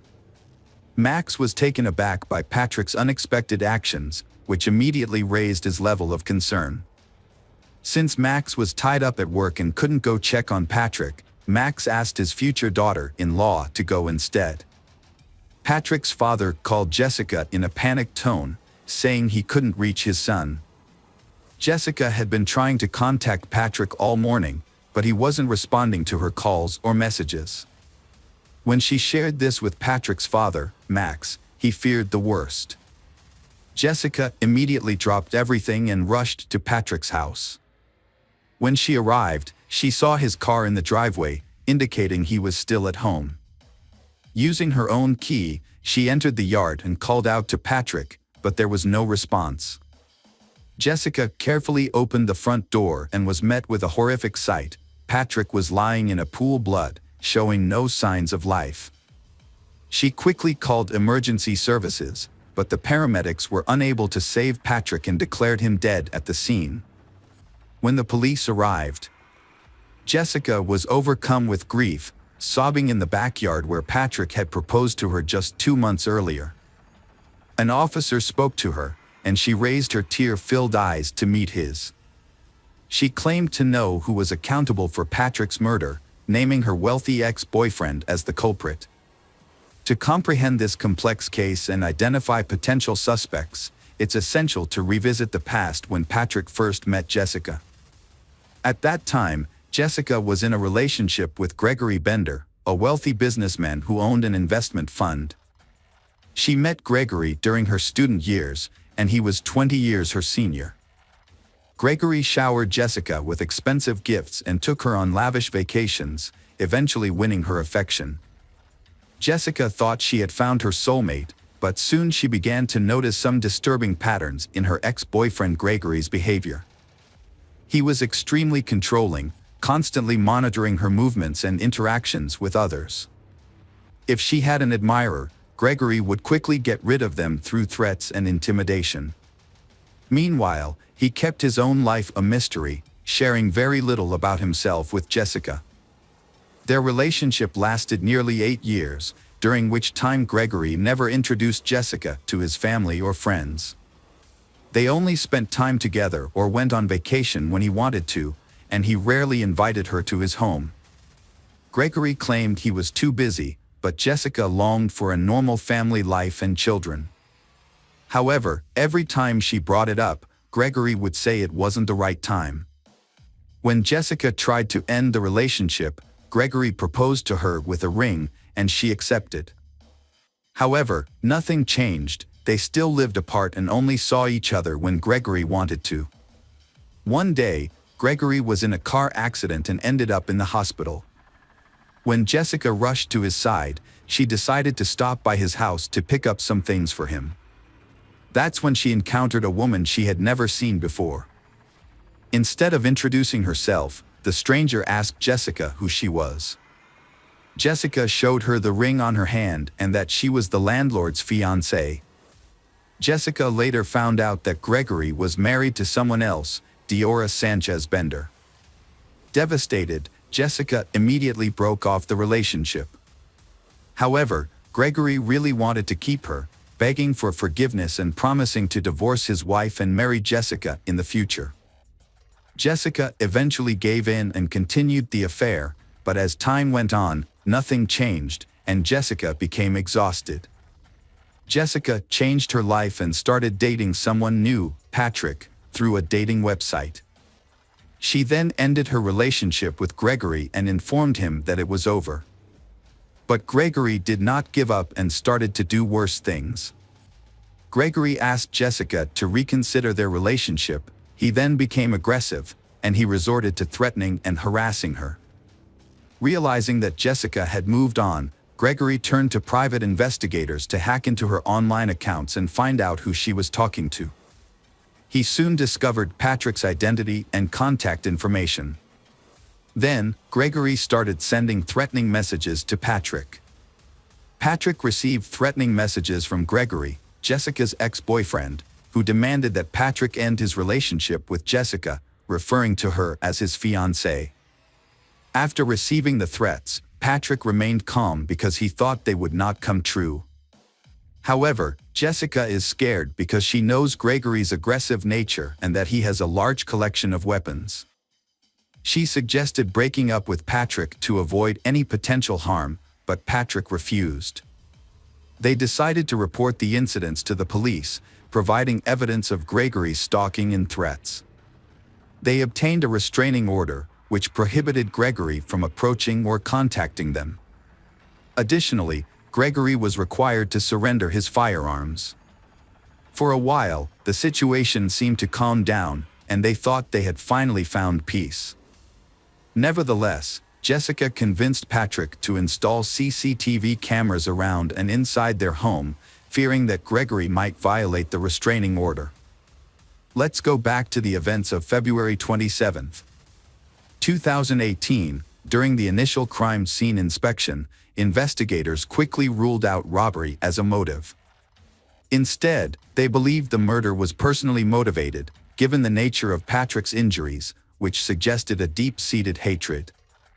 Patrick, 25 years old, had 4 gunshot wounds, 1 in the thigh, 1 in the chest, and 2 in the head.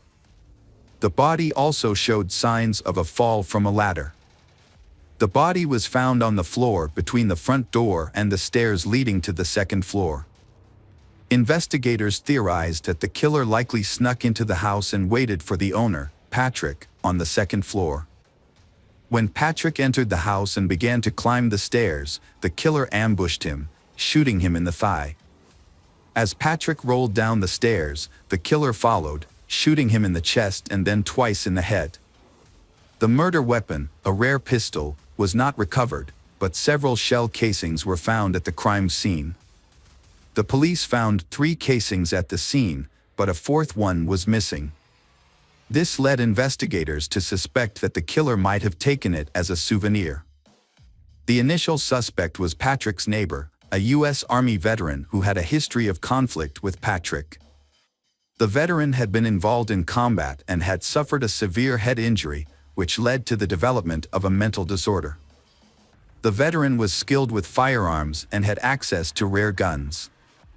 In a previous incident, the veteran had mistakenly shot at his neighbor, thinking he was a burglar.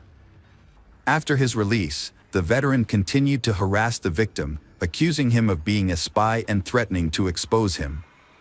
The investigation initially centered around the veteran with a history of mental health issues, as his unusual behavior and mindset suggested a possible motive for the crime. Although he truly hated Patrick, he still had an alibi for the time of the murder, confirmed by many witnesses. As the police looked for evidence and attempted to provoke a response from the perpetrator, it became clear that the crime was not a robbery gone, as the house was undisturbed and valuables remained untouched. The only items missing were the hard drives containing video surveillance footage, making it impossible to identify who entered and left the house that day. Furthermore, no evidence was found at the crime scene. Forensic experts were unable to find a single fingerprint, shoe print, or DNA trace, suggesting that the murder was meticulously planned and executed. Although the investigation suspected Gregory's involvement, it seemed likely that he would escape justice due to the lack of concrete evidence.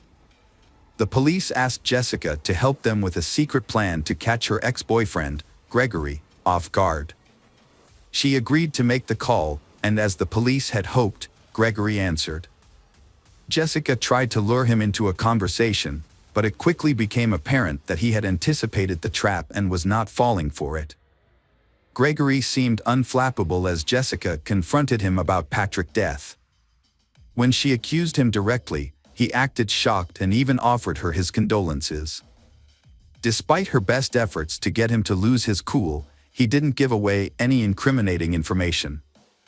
In the end, the police didn't have enough evidence to hold or question Gregory, so he remained at large, abiding by the terms of a restraining order.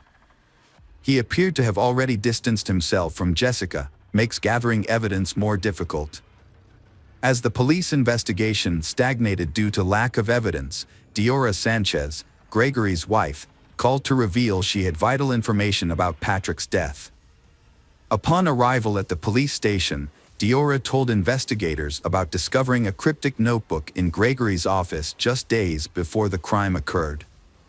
Upon flipping through the notebook's pages, Diora stumbled upon an entry containing an address she didn't recognize, accompanied by a series of cryptic digits that appeared to be a code. Diora had previously ignored some suspicious sketches made by Gregory, but when she saw a news report about a young man's murder, she realized the significance of those sketches.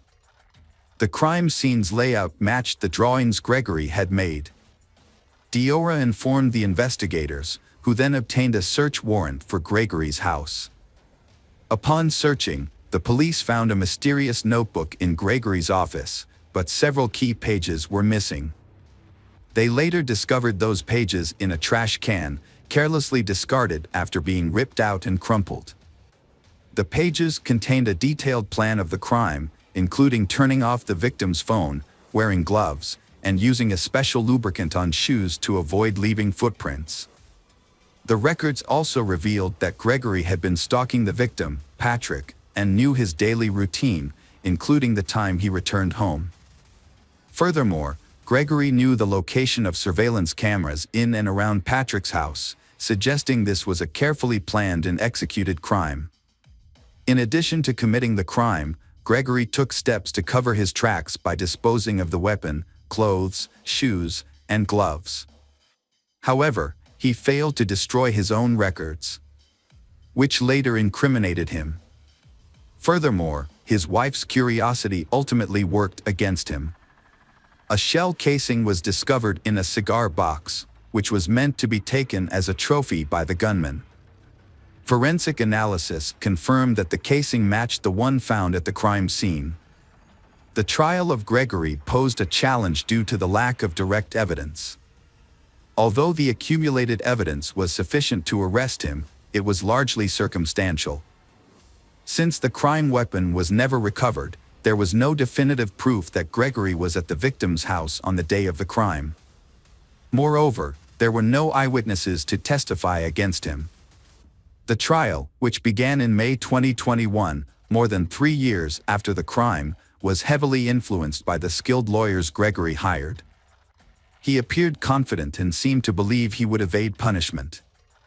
A crucial witness, Jessica, provided detailed testimony about her long-term relationship with Gregory, including his marital status, her attempts to break up with him, and the subsequent harassment and threats he made against her and Patrick. Jessica presented evidence of her conversations with Gregory, including screenshots of their conversations and their phone records. However, Gregory's lawyers countered by blaming Jessica, claiming that she was responsible for Gregory's behavior. They claimed that Jessica had started a new relationship with Patrick while still involved with Gregory, and that she had hurt his self-esteem. The defense downplayed the significance of the written plans for the murder, describing them as mere fantasies of a hurt man seeking revenge on his rival. They argued that Gregory never acted on these plans and therefore did not leave any evidence at the crime scene. Additionally, the lawyers claimed that the search of Gregory's home was conducted illegally and with procedural errors, suggesting that the shell casing found there could have been planted. The crime weapon was never found, and Jessica's identification of the gun model was uncertain. She had previously seen a similar gun in her boyfriend's collection, but she wasn't familiar with firearms and could have been mistaken. The defendant's ex-wife, Diora Sanchez, was called to testify. During her testimony, the defendant, Gregory, unexpectedly professed his love for Diora. This declaration seemed to affect Diora, and her testimony became unclear. Diora claimed to have forgotten some details and ultimately stated that she doubted Gregory's capability for murder, given their long history together. Despite the defense's efforts to challenge the search of Gregory's home and the lack of direct evidence, the jury found him guilty of first-degree murder after hours of deliberation. Gregory was given a life sentence with no possibility of parole. As the judge read out the sentence, the defendant fixed Jessica with an intense stare, not blinking once. His glare made her feel nauseous. Jessica sat next to Patrick's mother and suddenly burst into uncontrollable sobs, finding it hard to breathe. Despite multiple attempts by Gregory's lawyers to appeal the verdict, all their efforts were unsuccessful. The case attracted public attention, with many outraged that a wealthy businessman had brutally murdered a working-class man and attempted to escape justice. Patrick's story was widely reported in the press, and Gregory remains in prison to this day. Jessica Dira said she is grateful that justice has been served, and Patrick's memory will always live on in her. She wears the engagement ring he gave her and a special piece of jewelry he had intended to give her but never got the chance. Jessica remains close to Patrick's parents, who have welcomed her into their family as one of their own. Hi there, investigators. It's time to uncover the truth behind another case. The case of Callie Ann Poulton. Callie Ann Poulton was born on September 20, 1989, in Rochester, New York. As an only child, she received all the love and attention from her parents. However, when Callie turned 3, her parents decided to divorce, and she stayed with her mother, Judy. Despite the divorce, Callie's father maintained a good relationship with Judy and regularly visited his daughter. After the divorce, Judy moved to a quiet suburban apartment complex in Rochester. Although Callie's father helped with childcare, Judy faced financial difficulties. To make ends meet, she took on a part-time job delivering magazines to her neighbors. Her goal was to save enough money to take Callie on a trip to Disney World the following summer. On the evening of May 23, 1994, Judy was preparing for her delivery shift. She was at home, inserting leaflets into the magazines, when Callie asked to go for a walk. It was an evening, and Callie wanted to ride her tricycle. Judy checked outside and saw other children playing in the yard, so she allowed Callie to go out for a short time, instructing her to stay within the yard. Callie ran outside with her tricycle, and Judy planned to finish preparing the magazines and then take Callie to McDonald's after completing her delivery route. Judy stepped outside with the magazines, intending to call out to her daughter Callie, but Callie was nowhere to be seen. Judy looked around the yard, called out her daughter's name, but there was no response. She searched the yard and then the surrounding complex grounds, but Callie was gone. Usually, when Callie rode her tricycle, the creaking of its wheels was noticeable, but now there was silence. As Judy's panic grew, she began to cry out for her daughter, drawing the attention of the neighbors. They joined her in searching for Callie, but no one had seen Callie. The complex was heavily wooded, and a fence separated the houses from the nearby highway, making it unlikely that Callie could have wandered off on her own. Judy knew that Callie was only allowed to ride her tricycle in their yard, and Callie had always obeyed her mother before. It was also unlikely that Callie could have gone far on her small bike without being seen. With each passing minute, Judy's fears grew, and she decided to call the police. The officers arrived quickly and began a thorough search of the complex. As the search continued, officers went door to door, asking if anyone had seen Callie. Police suspected that Callie was still in the complex, and they believed the suspect was likely a resident of the complex. It would have been difficult for an outsider to get inside, kidnap Callie, and drive away without being noticed.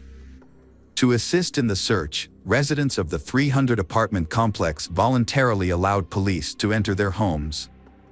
In case there was no one in the house, the complex manager used the spare key to search. Unfortunately, searching each apartment yielded no results. Callie and her bike were not found. After an all-night search, the case was reclassified as a kidnapping at around 4 a.m. A specialist unit took over the case and detectives questioned Judy about possible enemies. They asked Judy if Callie's father was involved, but Judy ruled this out and said he had no motive.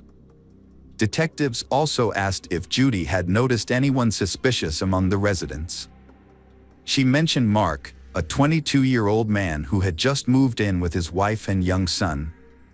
Judy noticed Mark's behavior was unusual. Judy and Mark spoke briefly a few times, and during one conversation, Mark commented that Callie was beautiful.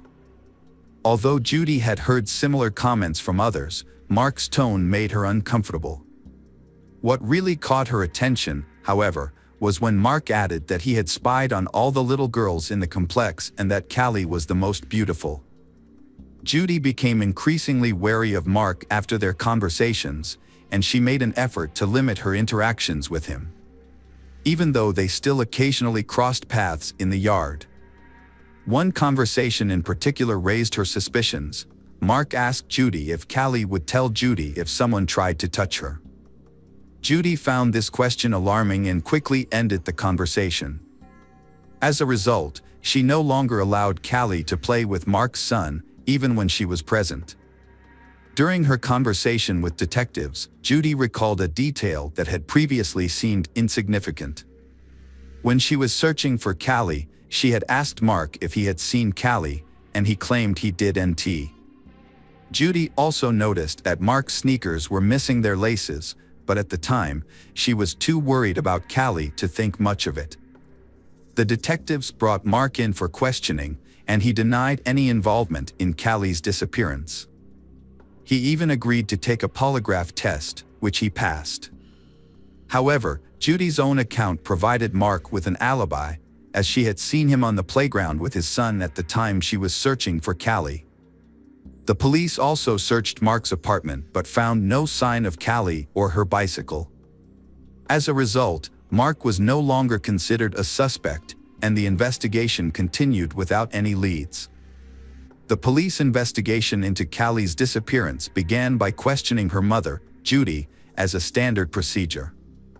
Judy cooperated fully, answering all their questions, but she found it distressing that the police were focusing so much on her when they had no other leads. As the search for Callie continued, the case received widespread attention, with news reports, billboards, and flyers throughout the city. The police received over 1,000 of tips, but unfortunately, each one led to a dead end, and the case remained unsolved for months. Despite the lack of progress, Judy remained hopeful that her daughter would be found alive. She quit her job to devote all her time to the search, printing and posting flyers, contacting media outlets, and working tirelessly to keep the case in the public eye. With the help of some compassionate supporters, she was able to raise $100,000 as a reward for any useful information. Judy's efforts led to national television coverage, including appearances on The Oprah Winfrey Show and a popular TV show about unsolved crimes. Judy also partnered with local businesses to distribute flyers in their offices, establishments, and on commercial vehicles. She even convinced 2 airlines to include the flyers in ticket envelopes. Although these efforts generated new leads, the police were unable to make any significant progress in solving the case. The turning point in the case occurred when a woman called the police on August 9, 1996 to report a serious argument with her husband. She was tired of his strange behavior and wanted a divorce. In an attempt to persuade her to stay, the husband confessed to a shocking crime: he had killed Callie. The woman was stunned and immediately called 911 and revealed her husband's identity to the police. The husband's name is none other than Mark Christie, Judy's neighbor. However, the detectives faced a significant obstacle. Under state law, any information shared between spouses was protected and inadmissible in court. This meant that even if Mark's confession was true, the police couldn't use it as evidence to arrest or question him. Furthermore, Mark had been in his yard with his child shortly after Callie's disappearance, and his apartment had been searched early in the investigation, making it unlikely that he had the opportunity to kidnap and kill her. The detective in charge of the case, Detective Crow, decided to talk to Mark after hearing his wife's story. Mark and his family had moved out of the complex just weeks after Callie went missing due to serious allegations. Mark had been accused by the 2 girls' parents of standing naked in front of his house, which made the detective suspicious. Although no investigation had been launched, the incident appeared to be suspicious. Crow traveled to Mark's new home, 50 miles from Rochester, but encountered resistance. Mark's mother opened the door and said her son would not talk to the police without an attorney present. Mark learned about his wife calling the police and contacted a lawyer. This meant that the police could not use Mark's confession to his wife as evidence, and his lawyer could prevent any questioning. Despite this, Crow persisted. While talking to Mark's mother, Mark appeared and Crow persuaded him to answer some questions about Callie's case. Crow suggested they discuss the matter over coffee at a nearby restaurant. Mark agreed to Crow's surprise, but only on the condition that Crow would then take him to see his lawyer. Crow and Mark stopped at a nearby Italian restaurant. Crow tried to engage in the conversation normally, avoiding any pressure or tense questions. This approach seemed to work as Mark began to open up more while they waited for their food. Mark expressed deep remorse for his actions towards Callie and explained that her image had haunted him for the past 2 years, constantly appearing on news reports and flyers. Crow tried not to scare Mark. Crow had spoken to Mark before in the early stages of the investigation. But this new conversation felt different. Crow believed that Mark was feeling proud of having avoided capture, so Crow decided to appeal to Mark's ego. Crow told Mark that Mark was actually smarter than the entire investigation team, and Mark responded by saying that he didn't want to sound boastful, but his method of handling the bike was actually very smart. Mark offered to share details about how he got rid of the bike, but only on the condition that Mark wouldn't discuss anything else. Crow maintained a friendly and non-threatening tone, reassuring Mark that he was in control of the conversation and could share as much or as little as he wanted. Mark said that Callie's tricycle had been in his apartment 3 days after she went missing. Mark knew that the police would probably search every apartment without a warrant when a child was in danger, but Mark found a loophole in the law.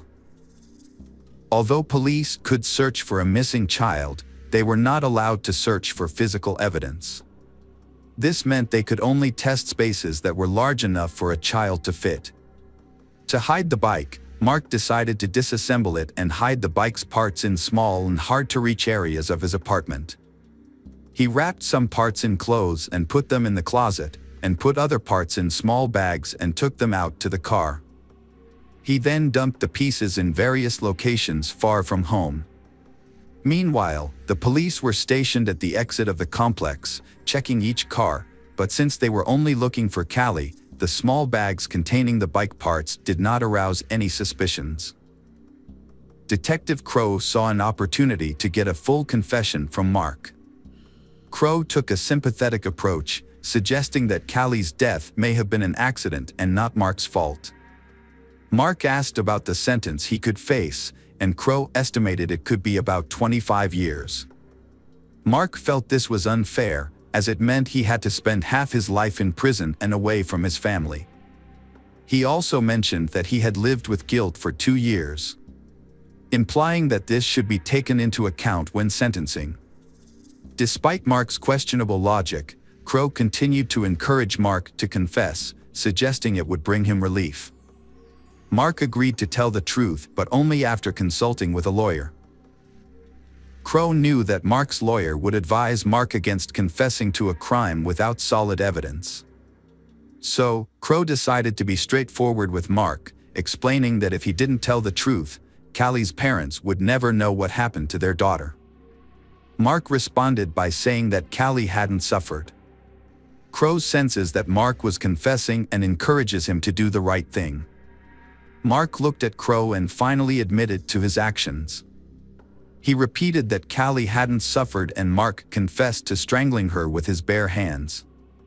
He then added that he hadn't done anything else to her. Mark recounted the events of that evening, explaining that Callie had come to his apartment and asked to play with his 1.5-year-old son. Mark let her in and took her bike to the kitchen. Aware that Callie's mother wouldn't approve of her visiting, Mark let Callie go upstairs to play with the child without drawing Judy's attention to the situation. However, when Mark heard Judy calling out for her daughter in the yard about 10 minutes later, he panicked. He knew that Judy would be furious if she discovered that he had let Callie into his house without permission. In a moment of desperation, Mark went upstairs to the children's room and strangled Callie with his bare hands. Detective Crow was skeptical about certain aspects of Mark's story from the start. It seemed more plausible that Mark had lured Callie into his apartment under false pretenses, taking advantage of his wife's absence at work. Once inside, Mark might have attempted to molest Callie, but when he heard Judy calling out for her daughter, he may have panicked and killed Callie to avoid being exposed. Crow recalled that Judy had seen Mark wearing sneakers without laces, which suggested that he had used them to strangle Callie. This detail implied premeditation, contradicting Mark's claim that the crime was spontaneous. To avoid raising Mark's suspicions, Crow decided to continue listening to his story. Mark claimed that after the murder, he left Callie's body in the kitchen and took his son outside to establish an alibi. He deliberately allowed Judy to see him in the playground, hoping to deflect any suspicion. Once Judy began searching the complex, Mark returned home and hid Callie's body in a laundry basket, covering it with clothes. A short time later, he placed the basket in the trunk of his car. Mark confessed that the chaos of the search, with many people looking for Judy's daughter, allowed him to carry out these actions unnoticed. Mark took his son and drove to the building where he worked as a security guard. He parked near the back, left the basket with Callie's body by the door, and then entered the building through the main entrance, telling his co-workers he had forgotten something at work. His toll didn't raise any suspicions. So he made his way to the back door, which he opened from the inside, and retrieved the basket. Mark then climbed onto a large tank containing liquid coolant, opened the top, and dropped Callie's body into it after tying a heavy metal object to her. He got rid of Callie's clothes but left her earrings on.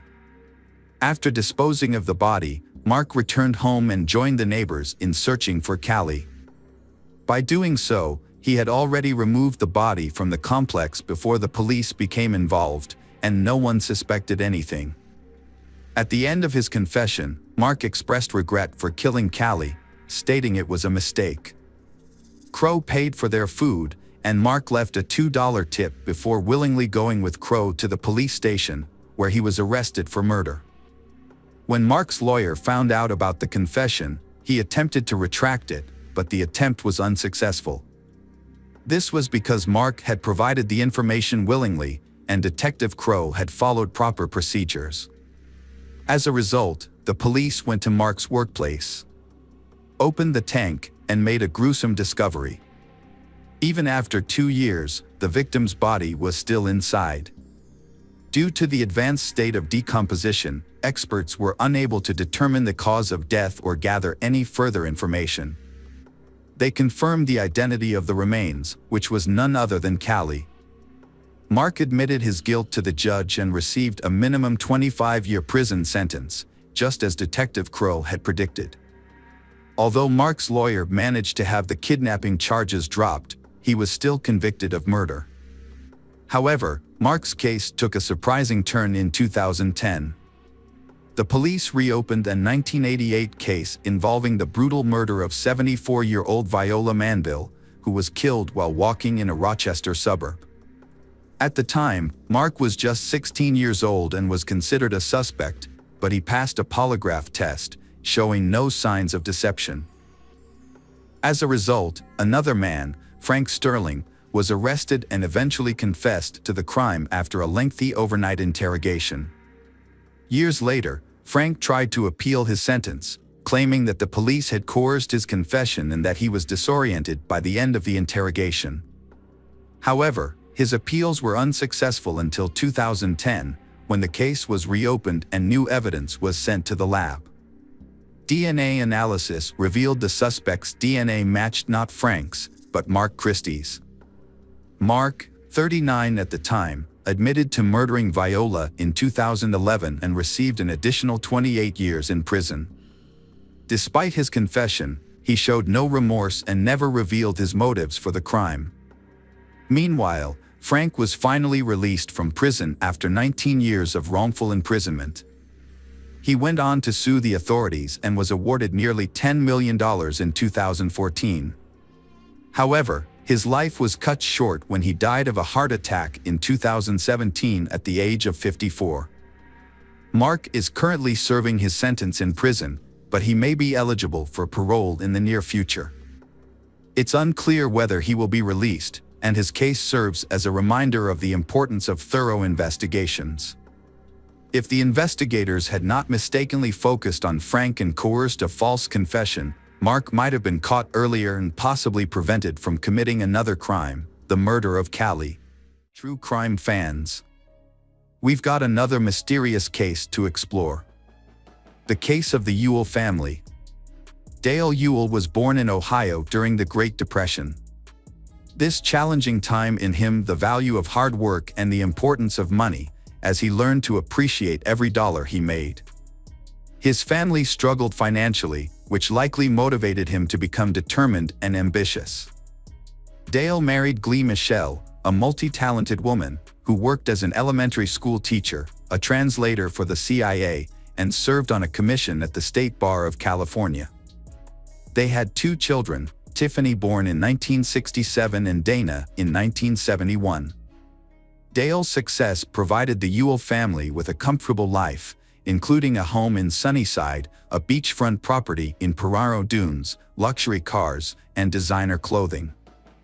After serving in the Air Force, Dale became a successful businessman. He eventually became the president and owner of Western Piper Sales Incorporated, a company that sold small aircraft. The primary source of the Ewell income came from selling light aircraft and investing heavily in the stock market. After establishing a successful aviation business, Dale expanded into buying several farms, accumulating substantial wealth. Together, Dale and Glee were worth an estimated $8 million, embodying the American dream. Despite their wealth, they lived modestly. Their children chose different directions in life.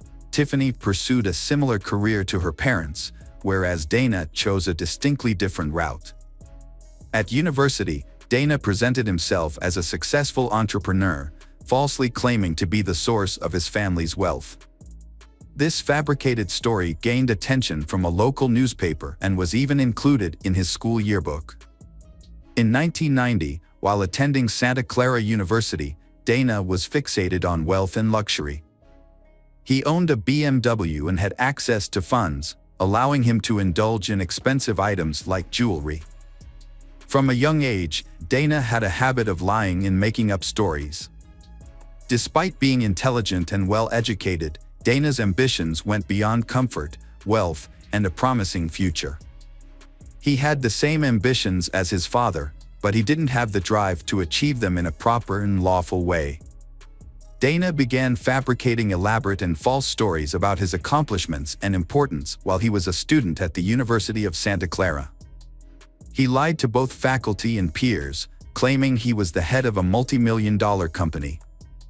His false narrative included starting as a stockbroker at 18, moving to aircraft sales, and eventually becoming president of his own aircraft manufacturing company. The tension between Dana and his father, Dale, was largely unknown to others. Dana's tall tales may have caused his father embarrassment and contributed to their conflicts. Despite Dale's humble beginnings and generous support for his children, Dana seemed to have an excessive sense of entitlement. Dana Ewell presented himself as excessively self-centered and arrogant, prioritizing his wealth and social standing above all else. On Easter Sunday, April 19, 1992, the weather in Sunnyside, California was mild with partial sunshine, resulting in a pleasant afternoon. Dale, 59, spent the Easter weekend at his beach house with his 57-year-old wife, Glee, and their 24-year-old daughter, Tiffany. Glee and Tiffany returned to their home in Sunnyside by car, while Dale flew his private plane to his hangar and then drove home. When they arrived, they were ambushed. Tiffany was shot in the head and killed, followed by Glee, who was shot multiple times. The killers stayed in the house, waiting for Dale to arrive. 30 minutes later, Dale arrived home and was also fatally shot as he entered the house from the garage. 2 days later, Dana, the youngest member of the family, tried to contact his parents but was unable to reach them. Dana had spent the Easter weekend in San Francisco with his girlfriend and her father, an FBI agent. On April 21, 1992, the family's housekeeper, Juanita, arrived at the house for work and found Tiffany's body lying in a pool of blood in the kitchen. Juanita was distraught and sought help from a neighbor, who called the police. Meanwhile, Dana was still in Monterey, California. At the time of the murders, Dana was contacted by the authorities. His girlfriend's father quickly arranged for him to fly to Fresno, and Dana was visibly upset during this time. The police then started a thorough investigation, spending many days collecting evidence and interviewing witnesses.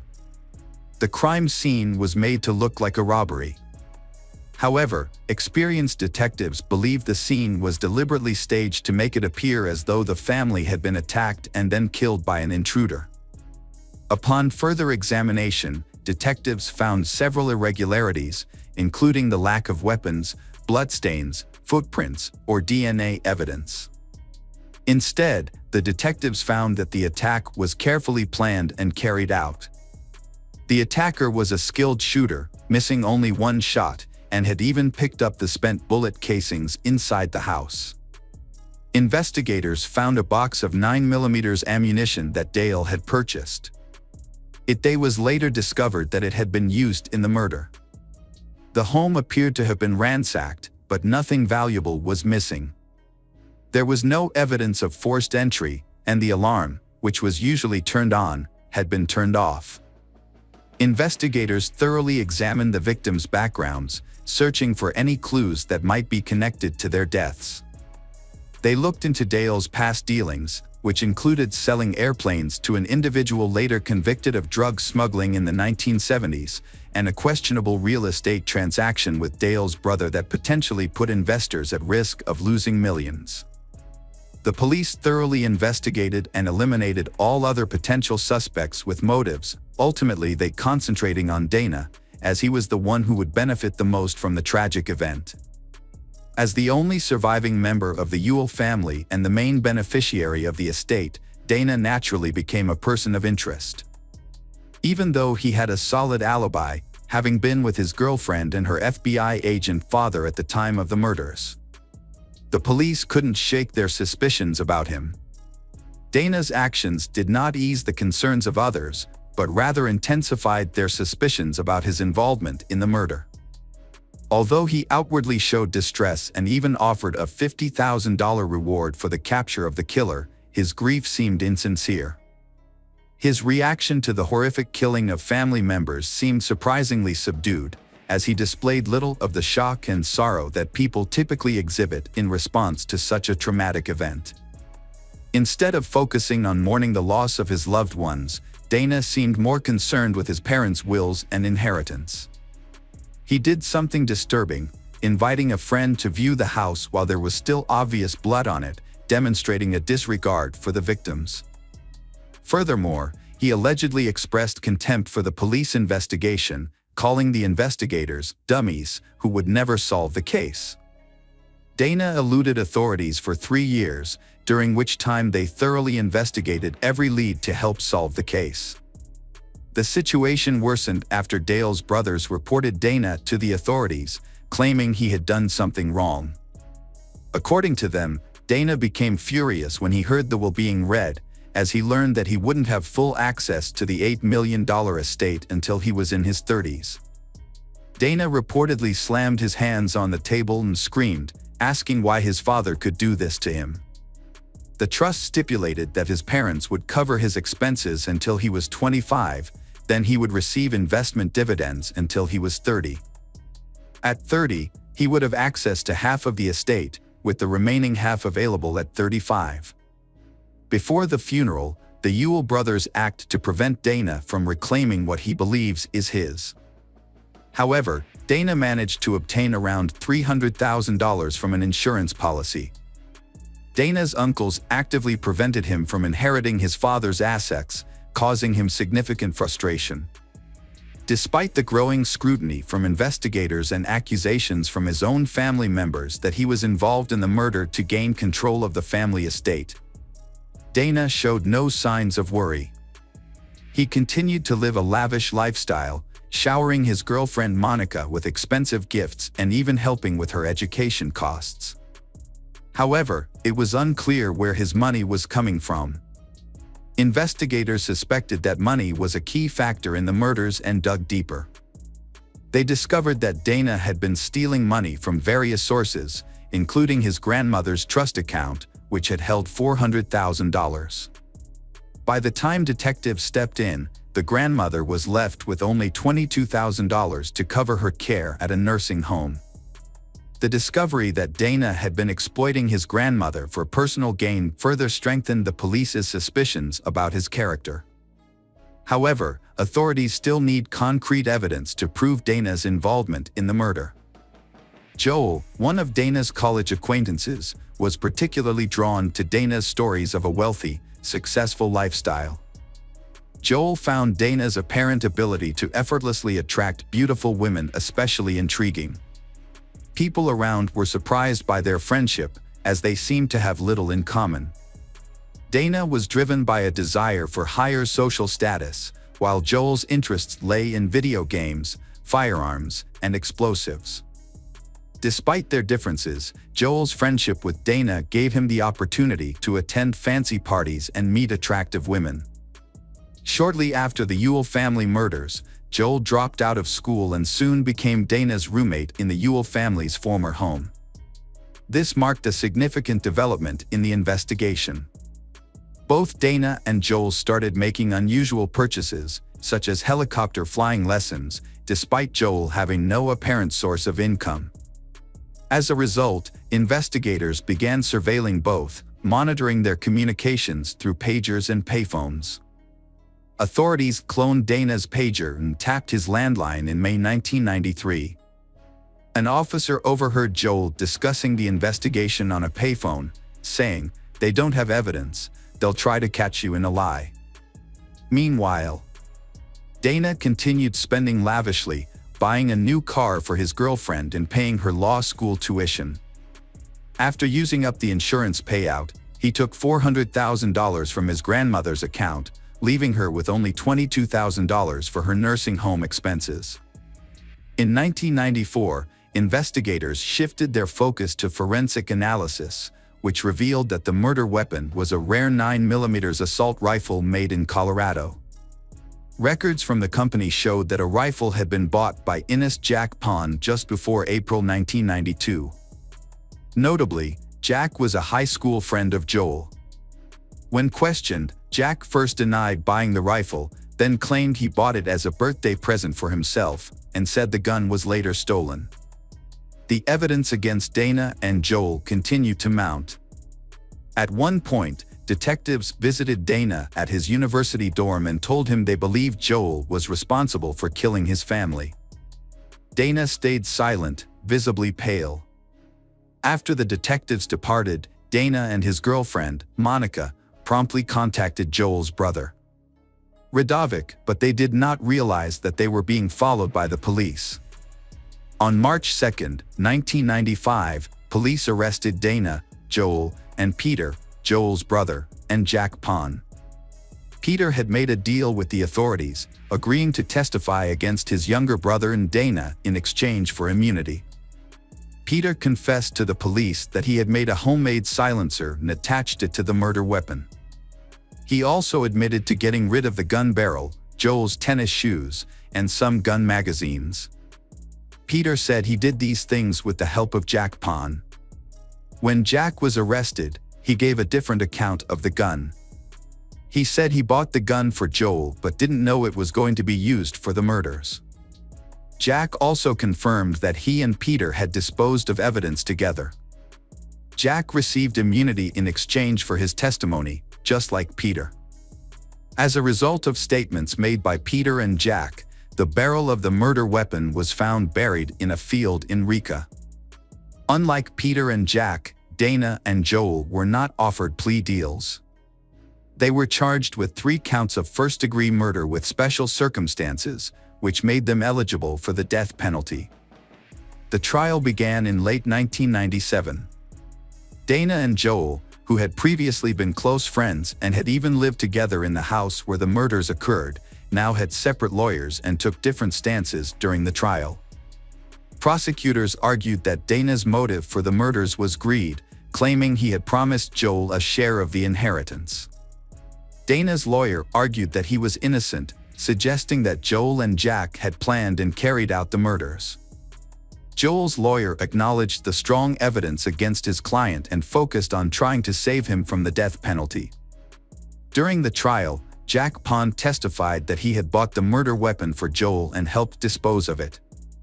He also said Joel had given him details of the incidents on the day of the murder, in April 1992. According to Jack, Dana had asked Joel for a favor that he found hard to refuse. Having taken steps to avoid leaving DNA evidence behind, Joel carried out Dana's plan by entering the Ewell residence. He shaved off all body hair and then waited 12 hours on a plastic sheet to minimize the risk of leaving any traces, including an eyelash. He was also instructed to retrieve all bullet casings. Tiffany was shot in the back of the head and died instantly, without seeing her killer. Glee, however, saw Joel and tried to escape to the office, but was shot and severely injured. Joel pursued her and eventually killed her. During the trial, it was revealed that Joel had shot Glee multiple times at close range, and that she had recognized him as a friend of Dana's who had visited the family a month earlier. After killing Glee, Joel reloaded his gun and put on new gloves, then waited for Dale to arrive, whom he also murdered. On May 27, 1998, after an 8-month trial, the jury delivered a finding Dana Ewell and Joel guilty on all charges. However, they could not agree on the sentencing. 2 votes saved Joel from the death penalty, while Dana escaped the death penalty by just 1 vote. In the end, both received 3 consecutive life sentences without parole. Dana was imprisoned at Corcoran State Prison, 50 miles south of Fresno. He was among inmates like Charles Manson. His grandmother, whom he stole from, died in 1999. Dana claims to have undergone a spiritual transformation and become a Christian while in prison. Joel was imprisoned at Mule Creek State Prison in Ione, California. Meanwhile, Jack Pond pursued a career in law, becoming an attorney. Monica Zent broke up with Dana, finished law school, and established a successful law practice. Although Monica was thoroughly investigated, no evidence connected her to the crime. The only suspicious aspects were her initial unwillingness to cooperate and that some of the funds were used to help pay for her law school expenses. Dana Ewell's actions can be summed up by 3 words: greed, entitlement, and heartlessness. His extreme desire for wealth led him to manipulate and betray those closest to him, ultimately leading to the tragic deaths of his family enthusiasts. Are you ready for another chilling investigation? The case of Jennifer Brown. Jennifer Brown, born in 1979, is an energetic and vibrant woman. She has the ability to spread positive energy to those around her through her optimistic attitude and way of life. People who know her often wonder how she can do so much and still maintain such a positive spirit. But in fact, her positive energy comes from being a mother, a role that she always loves and cherishes. She and her son Noah have a special relationship. Although no one knows about Noah's father, it does not affect their lives. Jennifer became stronger after Noah was diagnosed with autism. She has become a strong support and best friend to her son. The relationship between Jennifer and Noah is known and admired by everyone. They spend a lot of time together, share happy moments, and support each other when needed. The small town also loved the family for their cheerfulness and kindness. However, no one could have predicted Jennifer's disappearance. On January 3, 2023, she disappeared without a trace. The next morning, the Limerick Township Police Department received a missing person call from Antonio Blair Watts Richardson, a close friend of Jennifer's. Although it had been less than 24 hours since he last saw or heard her voice, his anxiety was growing. Blair Watts had been trying to contact Jennifer for hours without success. All his attempts went unanswered. This behavior was completely unlike her, as she was a responsible person who always answered calls or messages, especially when it came to matters related to her son Noah. However, on this day, the boy's mother did not come to pick him up after school. This made Jennifer's family and friends very worried, as they knew her to be a caring mother who always cared about her children. This sudden disappearance made everyone feel uneasy. Blair Watts' call to the police was the beginning of a long and mysterious investigation that would later affect the entire city and cause a great tragedy. After Blair Watts reported his girlfriend missing, a major search began. Police, family, and friends joined forces, hoping to find any clues that could shed light on Jennifer's disappearance. Many questions were raised, and the main one was what could have caused this caring mother to abandon her son without any explanation. At 4 p.m. that afternoon, Officer Stephen Crawford of the Limerick Township Police Department arrived at Jennifer's family home to investigate the situation. Upon arrival, Officer Stephen found Jennifer's car still parked on the front porch. Upon entering the home, he discovered that her keys, wallet, and tablet were still inside the home. However, Jennifer's cell phone was nowhere to be found. During further investigation, police discovered that Jennifer's phone had been turned off at 7 a.m. on January 4th and had not been located since. The phone's last recorded location was near Lewis Road and Ridge Pike in Limerick Township. This discovery was a serious sign in the investigation, suggesting that something terrible might have happened to Jennifer. Young Jennifer Brown is missing and the police have begun an investigation. Investigators have questioned her family, friends, and neighbors, hoping to find information about her disappearance. However, no one has been able to provide useful information. Aunt Diane Brem and Jennifer's friends Tiffany Barron and Blair Watts are convinced that Jennifer would never have left alone. The reason is that she could not leave her son. She was a loving and devoted mother. All efforts by authorities and volunteers have been fruitless. They have not found any trace or clues to Jennifer's whereabouts. Her loved ones have appealed to the public through the media for information about her disappearance. A reward has been offered, but to no avail. Jennifer Brown's disappearance has left both investigators and her family with many questions and concerns. The police investigation has begun to examine every detail of the day she went missing. Blair Watts, the last close friend to see Jennifer alive, has come forward to share her story. On a typical January afternoon, Jennifer and Blair Watts chatted intimately in the warm living room about life, future plans, and their children. The two families' children often played together, and Jennifer asked Blair to pick up Noah from school so they could enjoy the evening together. This was normal for them because they were close friends. However, the next day, when Blair Watts went to pick up Noah from school, things took a strange turn. Noah was behaving erratically and the teachers were worried. They discovered that Noah had missed 2 important doses of medication to help control his illness. Jennifer was a very caring and nurturing mother. So when she did not contact the school about Noah's situation, everyone was surprised. School officials searched for information about Jennifer and discovered that she had left home to go to the grocery store but did not return as scheduled. This was very unlike Jennifer, who was always worried and concerned about her children. This incident made everyone even more worried. Jennifer's friend, Blair Watts, tried to contact her but was unsuccessful.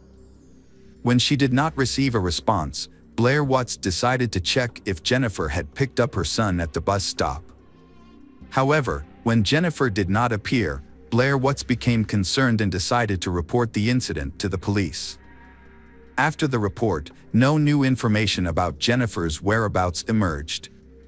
Hopes of her return faded. It seemed that Jennifer had disappeared without a trace. However, on January 18th, 2 weeks after the disappearance was reported, 2 employees working in a warehouse near Roseford discovered a newly dug hole. When they investigated, they discovered the body of a woman buried in a shallow grave. The workers immediately notified the police, who went to the burial site. After an autopsy, the police identified the young woman as Jennifer Brown. The sheriff contacted her family and informed them that Jennifer's body had been discovered near a warehouse in Roseford. Jennifer's autopsy revealed that she had died from abuse and asphyxiation. She also had 3 broken ribs, indicating that she had struggled with her attacker before she died. This evidence changed the nature of the investigation, and the missing person case was upgraded to a homicide case. The police began questioning people close to Jennifer, including her family and friends. However, these interviews did not yield any new information, and the police have yet to find a suspect. The investigation seemed to be at a standstill as no new evidence emerged. But surprisingly, the police received important information from Noah's former teacher. After Jennifer was reported missing, the police asked anyone with information to contact them.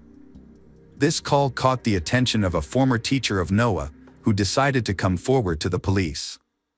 A teacher recalled Jennifer's case, which initially seemed trivial but raised suspicions after the verdict. The teacher said Noah shared with her a key piece of information regarding the incident that occurred on January 4th, the day Jennifer went missing. Noah told her that when Blair Watts picked him up from the bus stop on January 3rd, he saw his mother's personal cell phone in Blair Watt's pocket. He immediately recognized the phone because a childhood photo of himself was displayed on the lock screen. This became the key to the investigation into Jennifer's murder.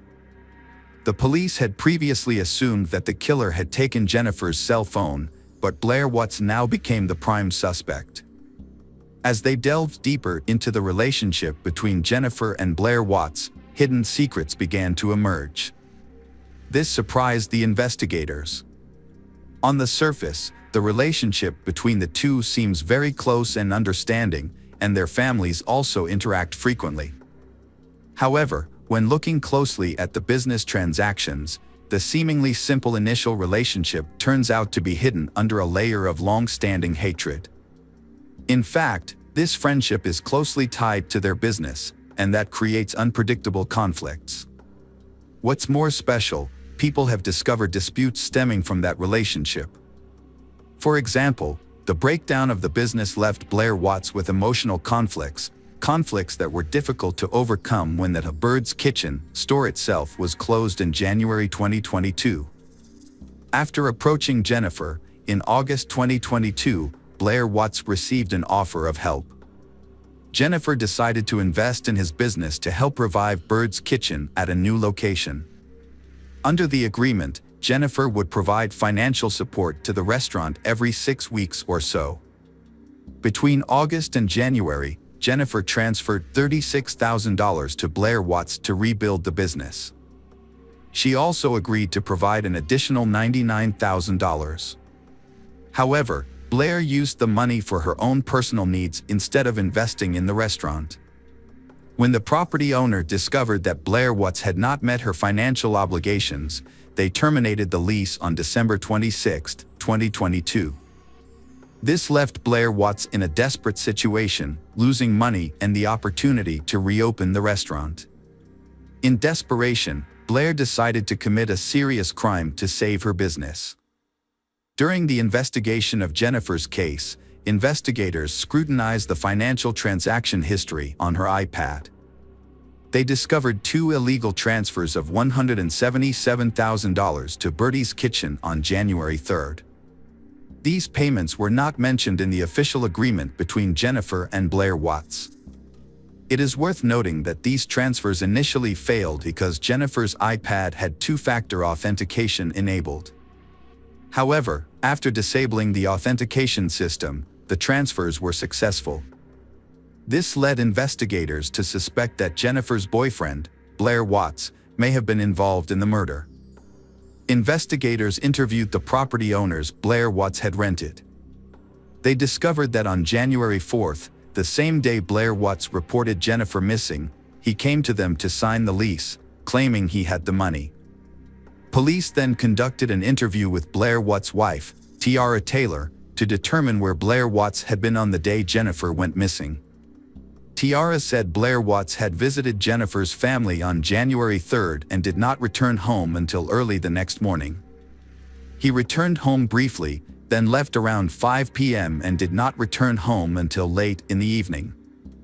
Further investigation revealed that Blair Watts had stayed at the home of his mistress, Tatiana Garrett, and did not see anyone else until around 8 p.m. This meant that between 5 p.m. and 8 p.m., Blair Watts had no evidence to suggest that he was not at the scene of the crime. Based on the available evidence, detectives developed a scenario for the murder. According to this scenario, on January 3rd, Blair Watts went to Jennifer's house around 1 p.m. while Noah was at school and likely killed her. After committing the crime, Blair Watts transferred money from Jennifer's iPad to his account.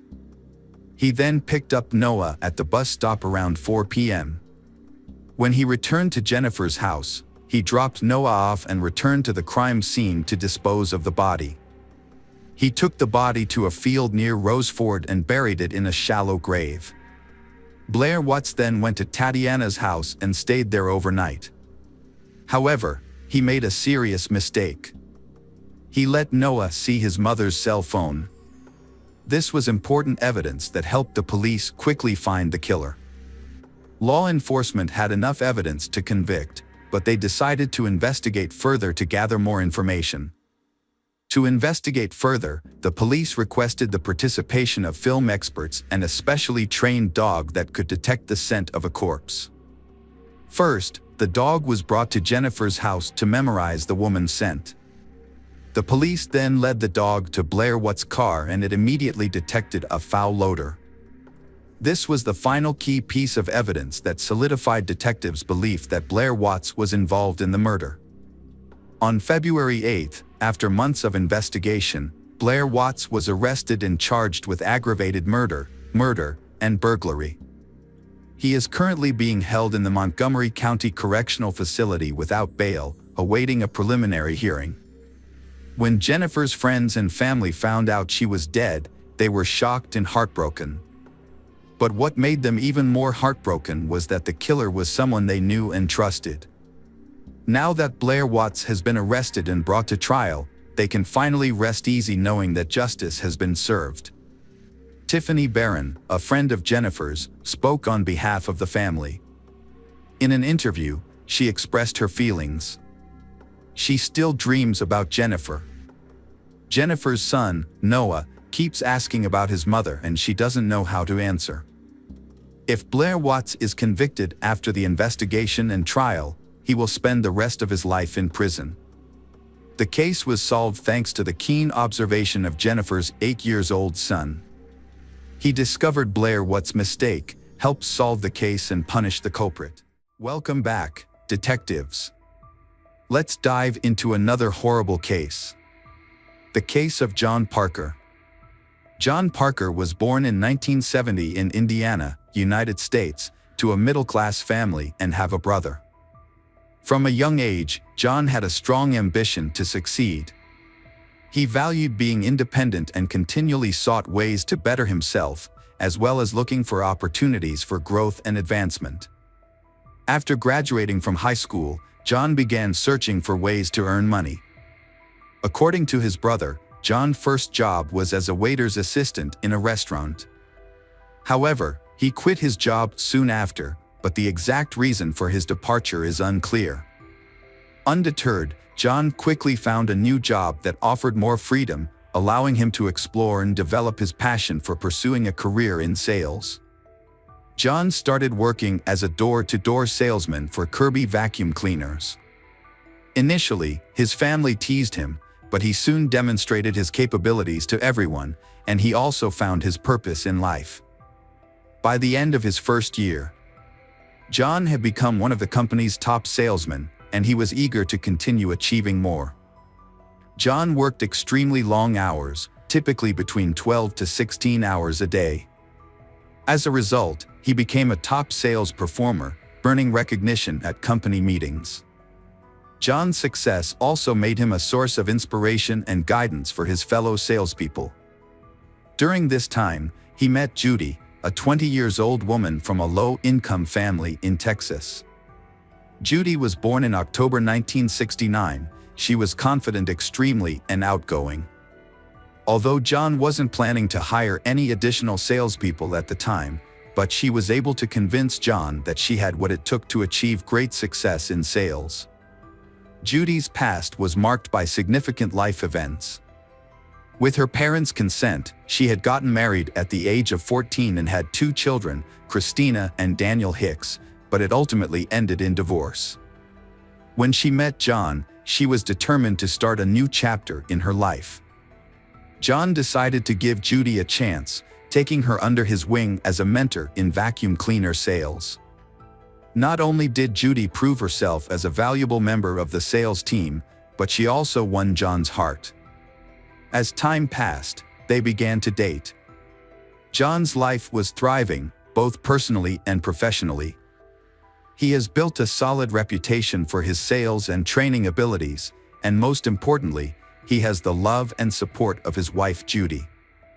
John expanded on his experience by starting his own business in Michigan, specializing in selling and servicing Kirby vacuum cleaners. He also offered training sessions for salespeople, sharing his personal secrets and enthusiasm that had made him successful in the industry. John's company quickly rose to the top in the area, and he credited his success to Judy's support. After establishing his career, John and Judy got married in 1992. The couple had 2 daughters, Tiffany and Erica.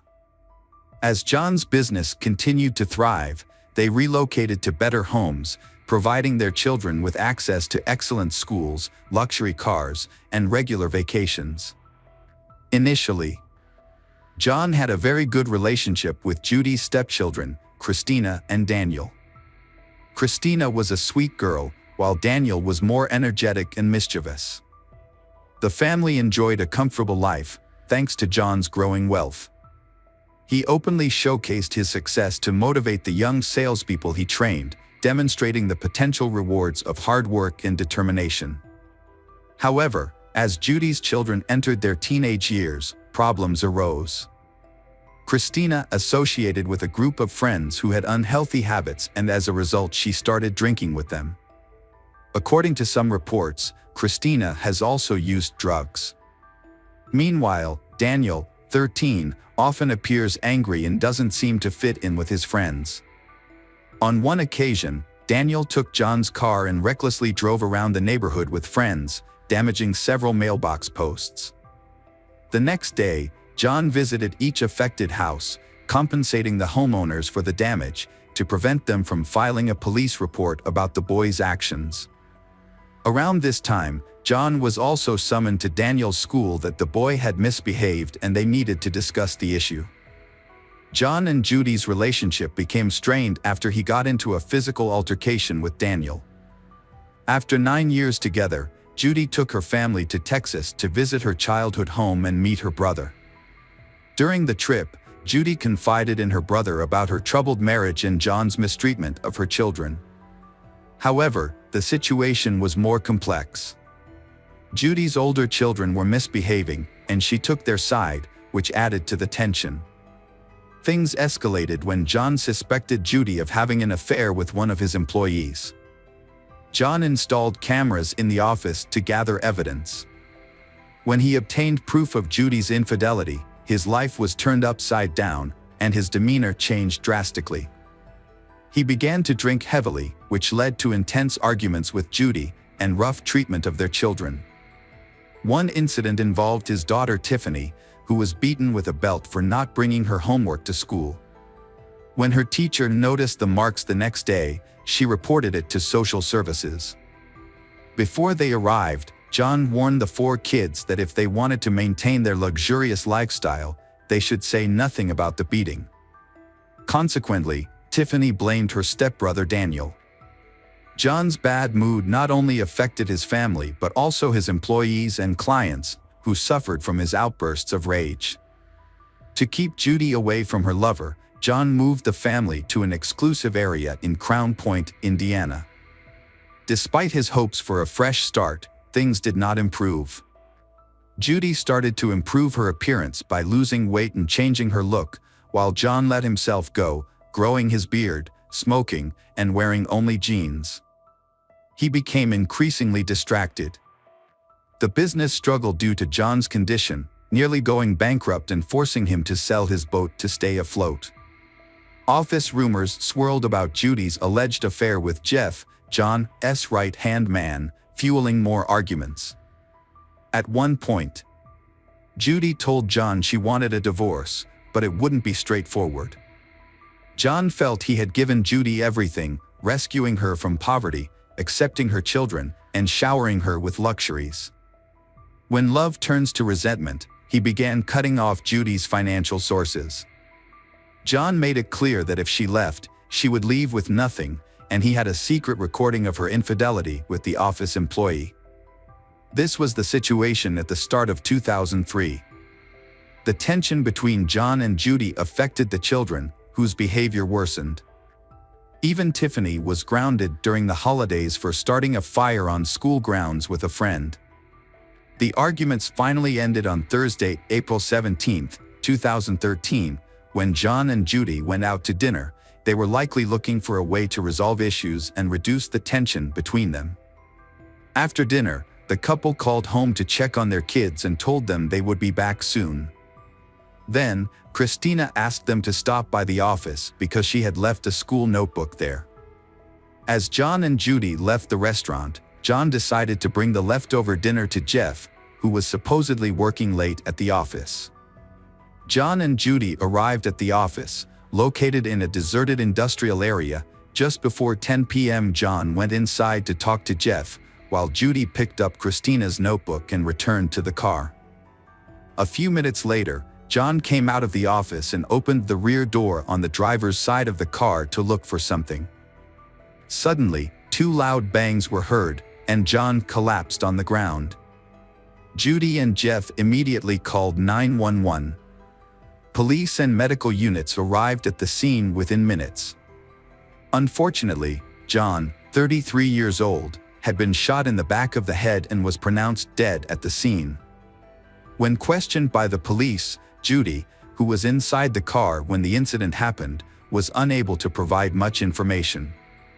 Judy said she was sitting in the car when John came out of the office and opened the back door on the driver's side. Immediately, she heard 2 loud shots. Judy's reaction was to hide behind the seat. When she finally lifted her head, she caught a glimpse of a man in dark clothing running away from the car. Initially, it seemed like a robbery because John's wallet was missing. However, as investigators examined the scene more closely, they began to have doubts. John and Judy hadn't told anyone they would be there, which raised several questions. What were the chances of a random robbery in a deserted industrial are very rare. If the motive had been robbery, it's puzzling that the perpetrator would first kill John and then take his wallet. This is especially confusing since John was visibly wearing a valuable gold Rolex and other easily accessible jewelry. Typically, thieves would thoroughly search the victim's pockets in such situations. The fact that this didn't happen raises more questions than answers. 2 bullet casings were found at the scene, which supports Judy's account of hearing 2 shots. 1 shot killed John instantly, but there's no official information about the second shot. With many unanswered questions, investigators started work taking a statement from Judy. Judy reported that her husband had argued with an employee from his company prior to the incident and identified the individual. However, she couldn't provide any additional information beyond her initial statement at the scene. Jeff, who was inside the office, also couldn't offer any useful insights, as when he heard the gunshots and went outside, it was all over. Meanwhile, authorities informed Christina, a Parker resident, that her stepfather had passed away. With robbery ruled out as a motive, detectives turned their attention to John's circle of relatives and colleagues. They began with an employee who had allegedly argued with John, but the employee claimed they had resolved their issues amicably and had a verified alibi.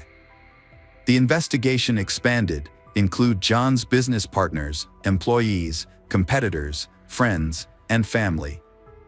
Judy's behavior during the funeral surprised and puzzled many people, as she seemed cheerful and socialized with friends, which was unexpected given the circumstances. Her ex-husband was also seen casually reading a newspaper at the funeral.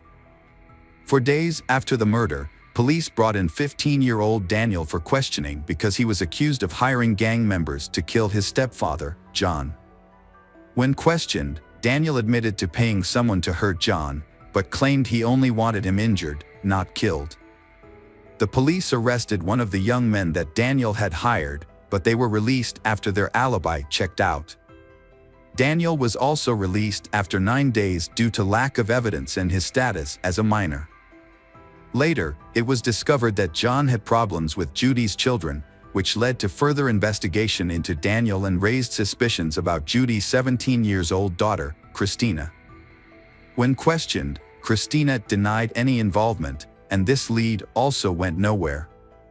However, investigators were left wondering who was providing the money for these schemes, and they suspected Judy was the source. Further investigation showed that Judy and John's relationship had gotten much worse before he died, and Judy's affair was discovered. However, sources revealed that John had no plans to leave his wife and was trying to save their relationship. Judy's main reason for targeting her husband seemed to be financial gain, as detectives found that John had 2 life insurance policies worth $1 million. After John's death, Judy tried to claim this money, but the insurance company initially refused to pay due to the ongoing investigation. Receiving the insurance money becomes even more complicated when John's father suspects Judy of being involved in his son's death. Despite these leads, the case stalled due to lack of concrete evidence. Over time, the John family household underwent substantial transformations. Judy was rarely at home, as she was busy with her new partner, Jeff, who was John's trusted manager. In Judy's absence, Christina and Daniel took care of Tiffany and Erica. Later, Judy and Jeff moved out of state with Tiffany and Erica, while Daniel went to live with his biological father. Christina, who was pregnant and had a boyfriend, stayed in the house. Although the investigation had stalled, authorities kept the case open, regularly reviewing the files in hopes of finding new leads. Their persistence paid off when they came to question some of Christina and Daniel's classmates. These schoolmates admitted to selling a firearm to Christina and Daniel. This information prompted detectives to investigate a piece of land owned by the family that Christina used for target practice. Upon inspection, several bullet casings were found. Laboratory analysis revealed a crucial clue: the bullet casings matched those from the crime scene where John was killed. In 2007, a colleague who was a narcotics officer provided additional information. The narcotics officer had been tracking Christina's ex-boyfriend, who was involved in a drug case and was arrested, to request a lighter sentence. Christina's former boyfriend revealed a conversation he had with Judy. In this conversation, Judy mentioned that her son Daniel was the one who fired the fatal shot that killed John. When confronted with this new information, 21 years old, Christina, who was linked to the weapon used in the crime, began to cooperate. She admitted to buying the weapon and calling John and Judy on the night of the incident. She had asked them to stop by the office, claiming she needed to pick up forgotten homework. Christina confessed to being part of a plan to kill John, with her brother Daniel designated as the shooter. When Daniel was 19, he was found and arrested in Arizona. Daniel was shown new evidence about the shooting and Christina's statement. He admitted to shooting John, but said his mother, Judy, was the one who planned the whole thing. Daniel said Judy had forged checks from her company to get the $7,500 to hire someone to kill John. However, when the people she hired took the money without doing the job, Judy told them to buy a gun for Daniel to use instead. Daniel also said it was Judy's idea to make up a reason for leaving the house that night by calling about homework. He said he shot John once in the head, and the second shot was an accident that happened while he was looking through John's pockets for his wallet, as his mother had told him to do. Daniel was also told to come back home without telling his younger sisters what had happened. His sister Christina helped by keeping the girls busy watching TV. Daniel said Judy convinced them to commit the crime by telling them they were being abused by John. And Judy promises them a better life with more money and freedom. It was also discovered that Judy had previously attempted to kill her husband. She had tried to poison his food, which resulted in John being briefly hospitalized with what was thought to be food poisoning. By the end of 2007, Christina and Daniel were formally charged with murder and conspiracy. Christina pleaded not guilty to conspiracy and was released on bail. In March 2008, Daniel, then 20 years old, pleaded guilty to conspiracy to kill his stepfather, John. As part of a deal, Daniel agreed to admit his guilt and testify against his mother. The prosecution agreed not to charge him with murder, but he still faced a prison sentence of 20 to 25 years. Daniel claimed that when he was 14, about a year before the incident, his mother and sister asked him to help kill John. His mother gave him and his sister money to buy a pistol, black clothing, gloves, and a mask to wear on the day of the crime. She also instructed him on what to do, including showering after the crime to remove gunpowder residue. Judy took responsibility for disposing of the evidence, including the gun, clothes, and her husband's wallet. In July 2009, 6 years after John's death, Judy turned herself in and pleaded guilty to conspiracy to commit murder. She admitted to planning, executing, and covering up the crime. The prosecution asked for a sentence of 28 to 35 years in prison. Judy, almost 40, was sentenced to 33 years in late August 2009. Daniel was sentenced to 23 years in September, and Christina received a 5-year sentence in October. Press reports state that Daniel was released from custody in 2017. He then chose to keep a low profile. Christina served 4 years of her sentence and was released in 2013, but she tragically died from a drug overdose. This case was driven by greed. Although Judy was successful, her greater desires led her to terrible crimes. Judy's actions not only destroyed a successful business owner but also had a profound impact on her 4 children. 2 of them ended up in prison, and the younger ones were left without their parents once again. Hello friends, welcome to our channel. Today we're going to take a look at another horrible case with you. The case of Timothy Jones Jr. As a child, Timothy witnessed hardships in his family. His mother suffered from schizophrenia, and her mental health gradually declined. Eventually, she had to leave home to receive constant care. When Timothy was 20, his father moved with him to his grandmother's house. There, Timothy faced domestic violence, substance abuse, and alcohol abuse. Despite his difficult upbringing, Timothy showed an aptitude for mathematics and computer engineering. He could solve problems easily and take apart and reassemble computers to make them run faster. However, things changed when Timothy reached his teens.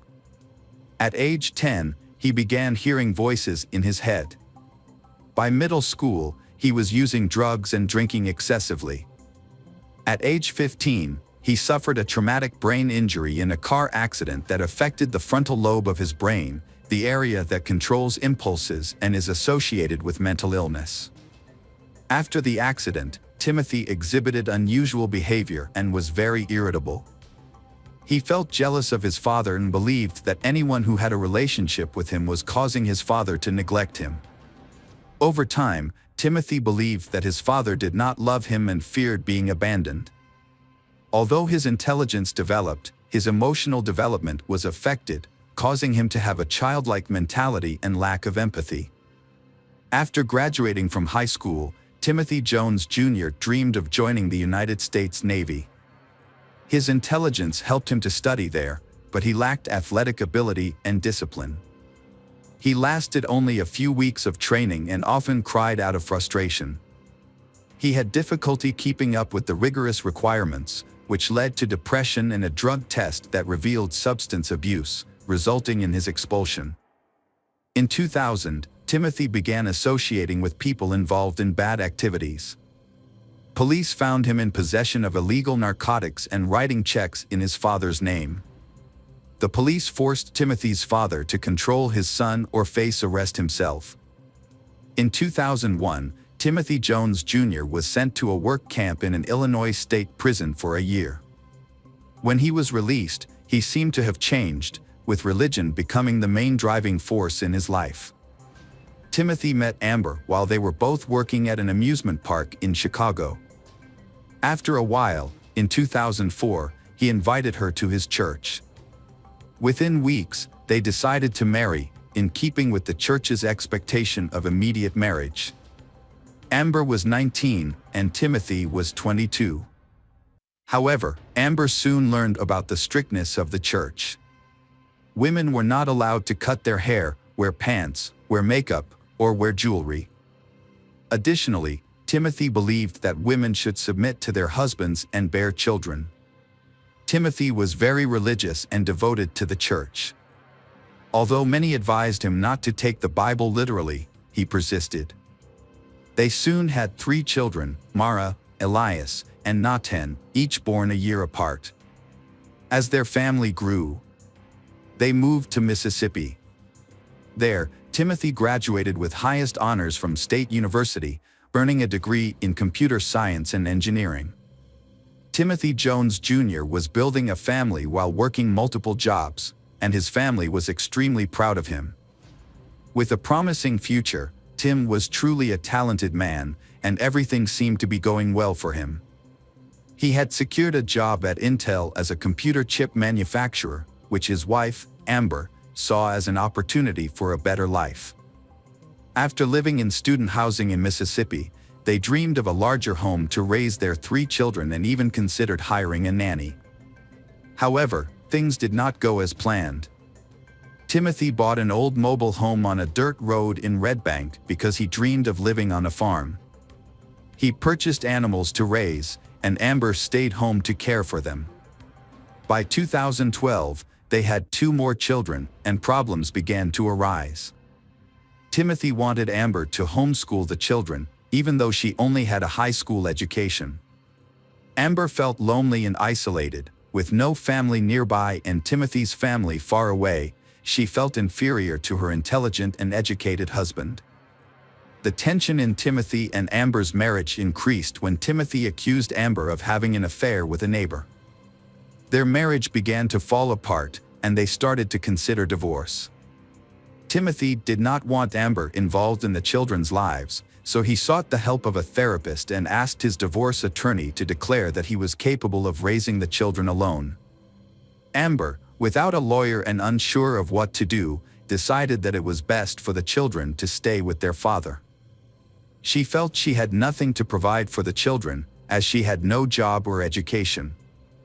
Ultimately, the court decided that Timothy would have primary custody as the sole financial provider, and Amber would be granted regular visitation rights. After leaving her husband and children, Amber faced many difficulties.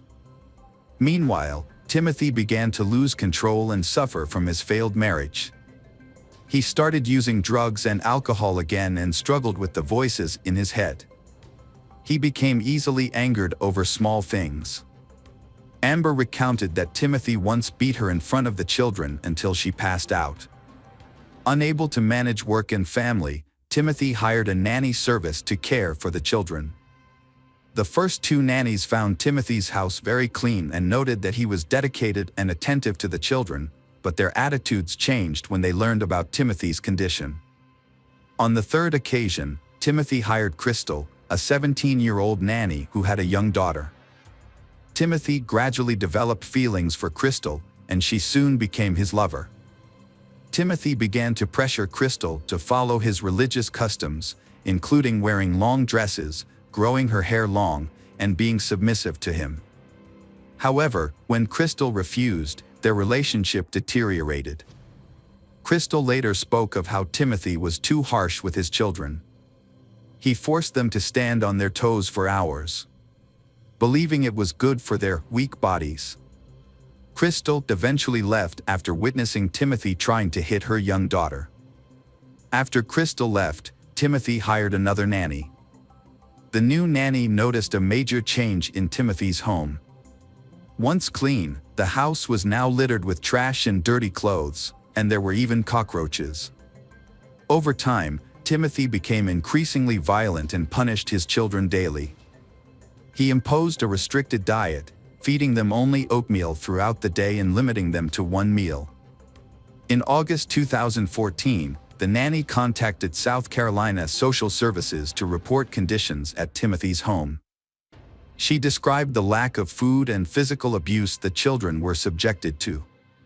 In fact, the violence was so severe that teachers had reported it to the agency months earlier.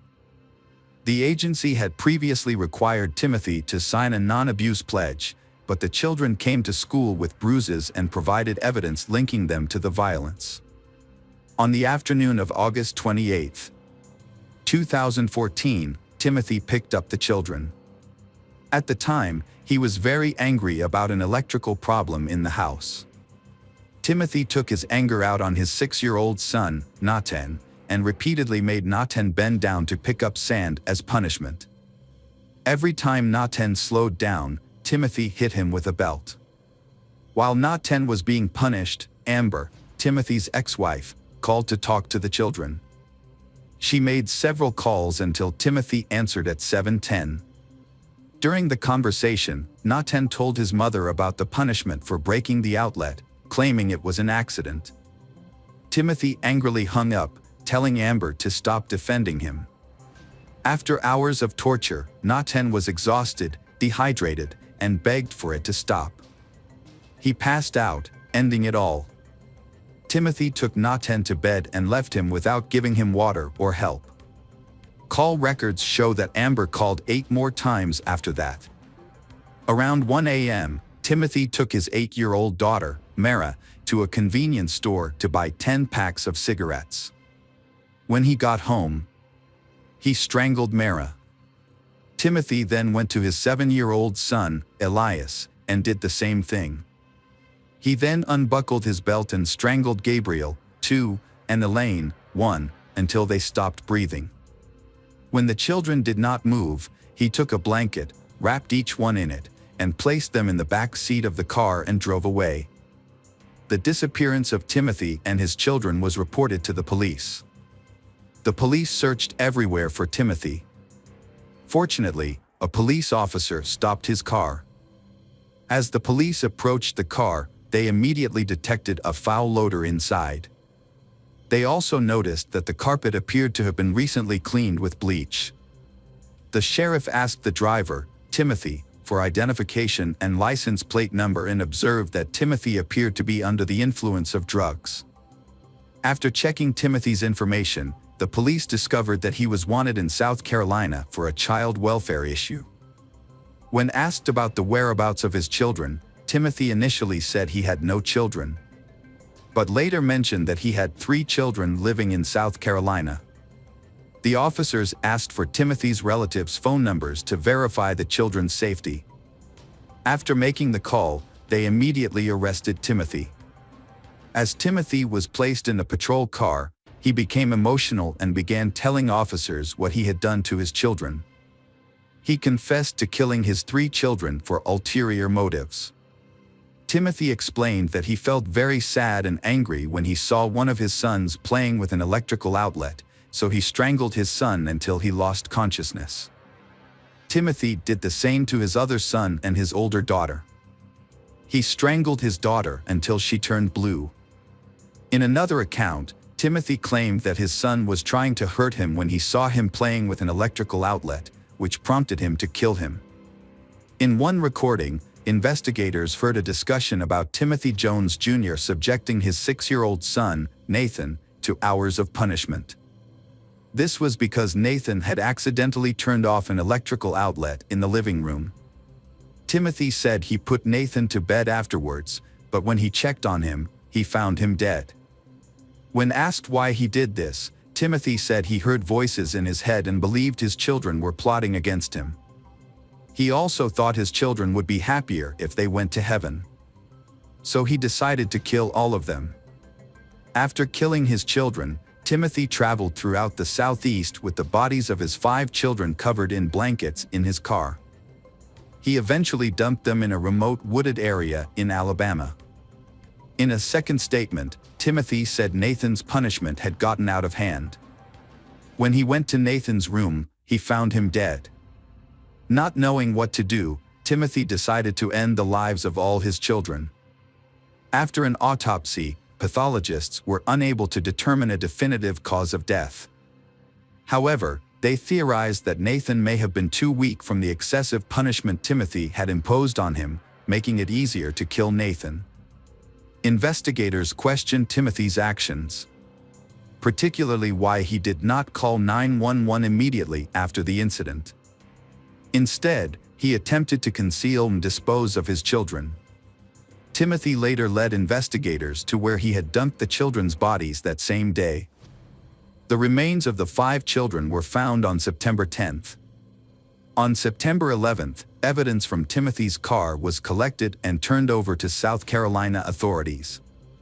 Some of the evidence included family photos, children's clothing, children's drawings, letters from his mother to the children, Timothy's college diploma, and his passport.